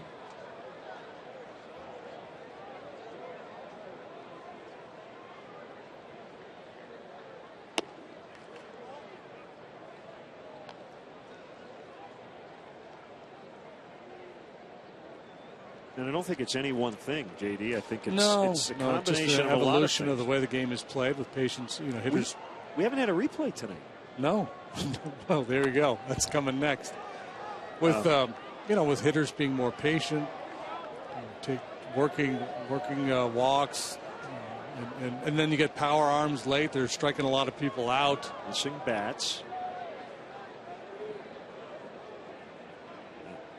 Each team in this matchup with an extra arm in the bullpen. So we've had more pitching changes. Yeah, I saw a story today. I don't know if it was Scott Miller wrote it. Somebody pondering, is it time to expand the rosters? Thinking about what the Mets went through in Philadelphia with all those extra inning games. And the big downside to that for me would be even more of this, right? You give managers another arm out there in the bullpen to mix and match with, and if you're a manager, you're going to use it. That's your job is to win. Your job isn't to play fast games. Here's a 1-2. Okay, so what about in tandem with expanding a roster, making a pitcher face multiple batters? Yeah. So you can't just do the lefty-righty matchup. But a pitcher cannot be removed unless the previous batter reaches base. There you go. Den Decker coming on, and he's got to play it on a bounce. Valbuena will make the turn. He'll hold with a base hit.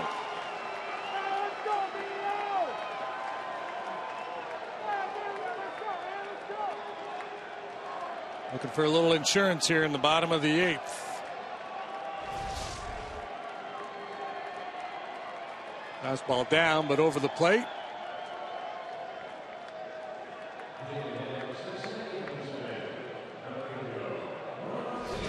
Decker has a reputation of being a pretty good defender, but the guy that's normally out there, Lagares, is one of the best in the business, and he plays really shallow. So that's probably an out if Lagares is out there.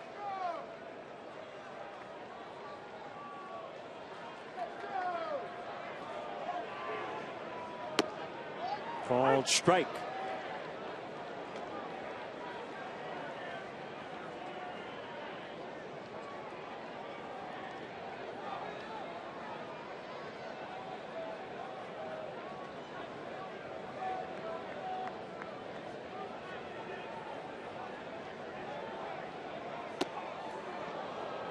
Well, we've always prided ourselves on it being the sport without a clock, but we also never had replay. We've done a lot of things in this game that a lot of people thought would never happen. And I think we are getting closer to that tipping point where you might see the 12-second clock for pitchers. Yeah. You know, with nobody I on would base. endorse that. Yep. And keeping the batter in the batter's box. Yeah, there's been a lot of talk about it over the years. You cannot ask players to police it themselves. They are not to blame. They're going to get away with and do whatever they can to make themselves comfortable. Right, because it takes guys out of their comfort zone a little bit if they have to work at a quicker pace or step into the box maybe when they're used to stepping out and kind of collecting their thoughts. See, now I like the 25-man active roster, and you can have a taxi squad. I have no problem with that. But I think expanding the roster too much will create even lengthier delays, more pitching changes, and more inaction.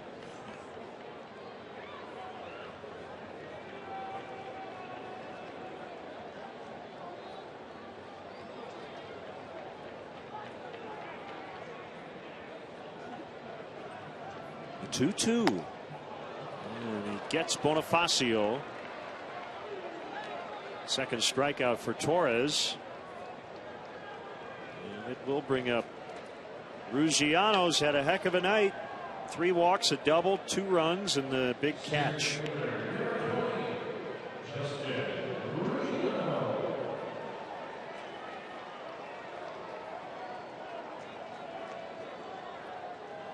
The one other thing is we don't legislate timeouts. In other sports, hockey, they get 1 timeout for 60 minutes, and then you get another one in overtime. Yeah. You get 3 each half in the NFL. If the catcher wants to go out and talk to the pitcher 12 times during a game, he can do so. I think we should start maybe keeping tabs on visits to the mound. Infielders running in.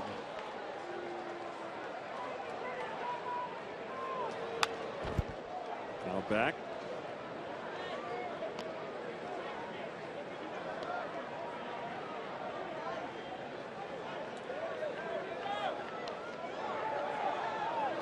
And the other kind of irony of our game is that in the NFL, you've got a playbook that,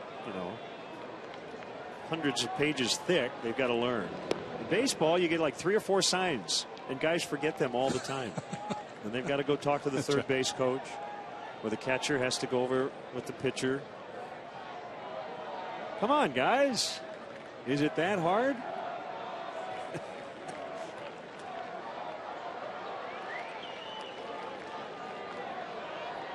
The 0-2 off the plate.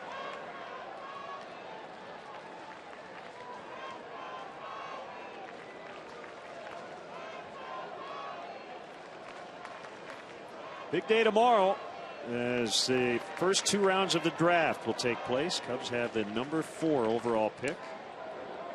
In the first round is Ruggiano swings and misses. We will go to the 9th. Rondon will try to preserve a 5-4 victory.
Recently on the paternity list. The birth of his son Ian. He came back and pitched last night and got the win. Yeah, how about that? W for Ian, 1-1 now with a 152 for Rondon. This is his primary responsibility, though, hold leads, and that's his job now. He's got 6 saves and 7 tries. League hits a .198 against him. Not all saves are created equal. This one a little bit tougher. 1-run game. 2-3-4 due up for the Mets here in the top half of the 9th.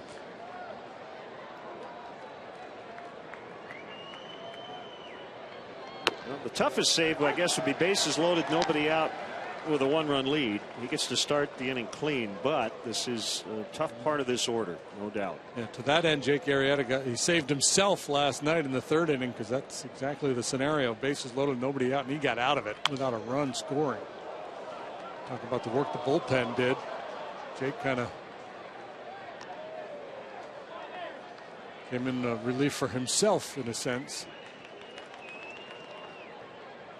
I was going to say he relieved himself in that inning, but that I don't think that. Little Jerry Colemanism. Threw up in the bullpen. Tapped foul by Murphy.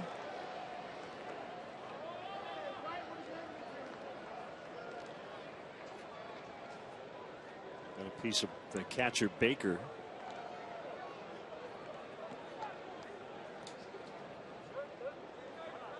And they're still playing in Washington. 8-4. The Nationals lead the Phillies. They had a lengthy rain delay in that one.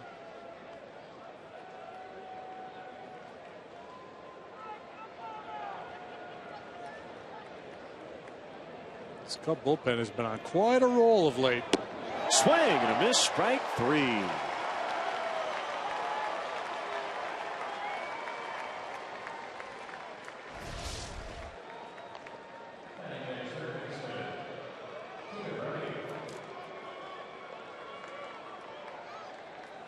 Up David Wright. He doesn't strike out a whole lot. Getting a little pushback on Twitter about length of game. It's not that the time of game that I'm talking about. It's the pacing and the inaction. If you go back and watch games from even 20 years ago, you just didn't have as much delay between actual things happening on the field, and I worry we're going to lose fans as a result. Yeah, and I understand. I know there's great baseball fans don't want to hear us complain about slow games. We're sitting up here. We got this great job. I get that. I love being at the ballpark. That's not it. But I want to see more baseball. Yeah, I love this game. The game I grew up watching in the 70s. The average length of game was about 2.5 hours back then, and that wasn't a perfect game. I know that. And I'm not. I don't want to blow it up. I'm just saying that. There are nights like this when you think.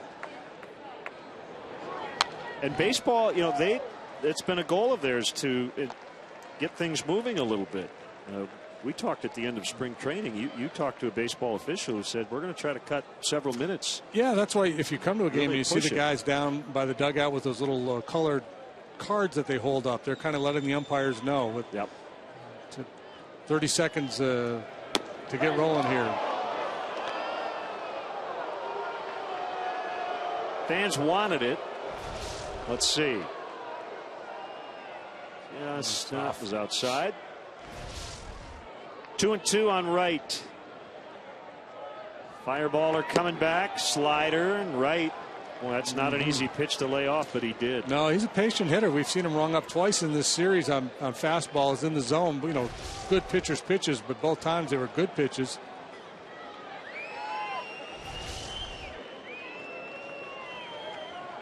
A wind and the 3-2 fouled into the upper deck.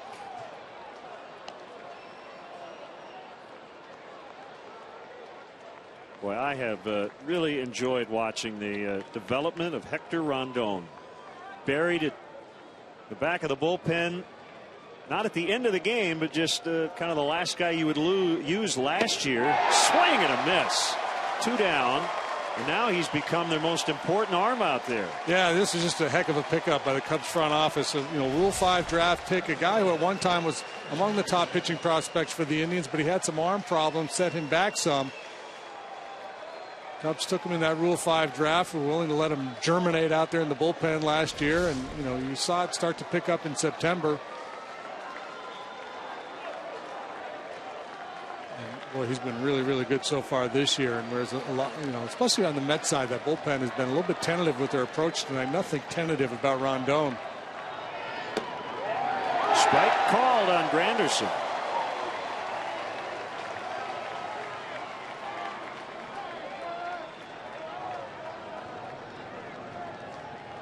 Two-seamer down and away is the plan. And a base hit. Granderson with a line shot single. That is his 5th hit of this series. And the Mets are still alive, and it's Bobby Abreu.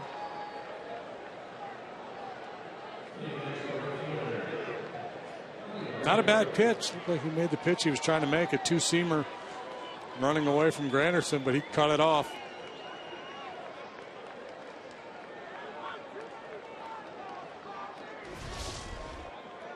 See the target outside corner. It's on its way there, but Granderson gets out in front of it.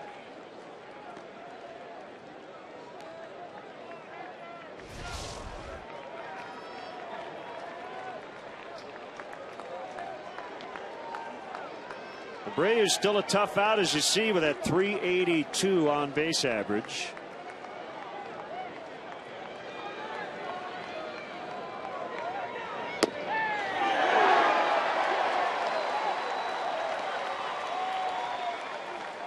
Nothing in one.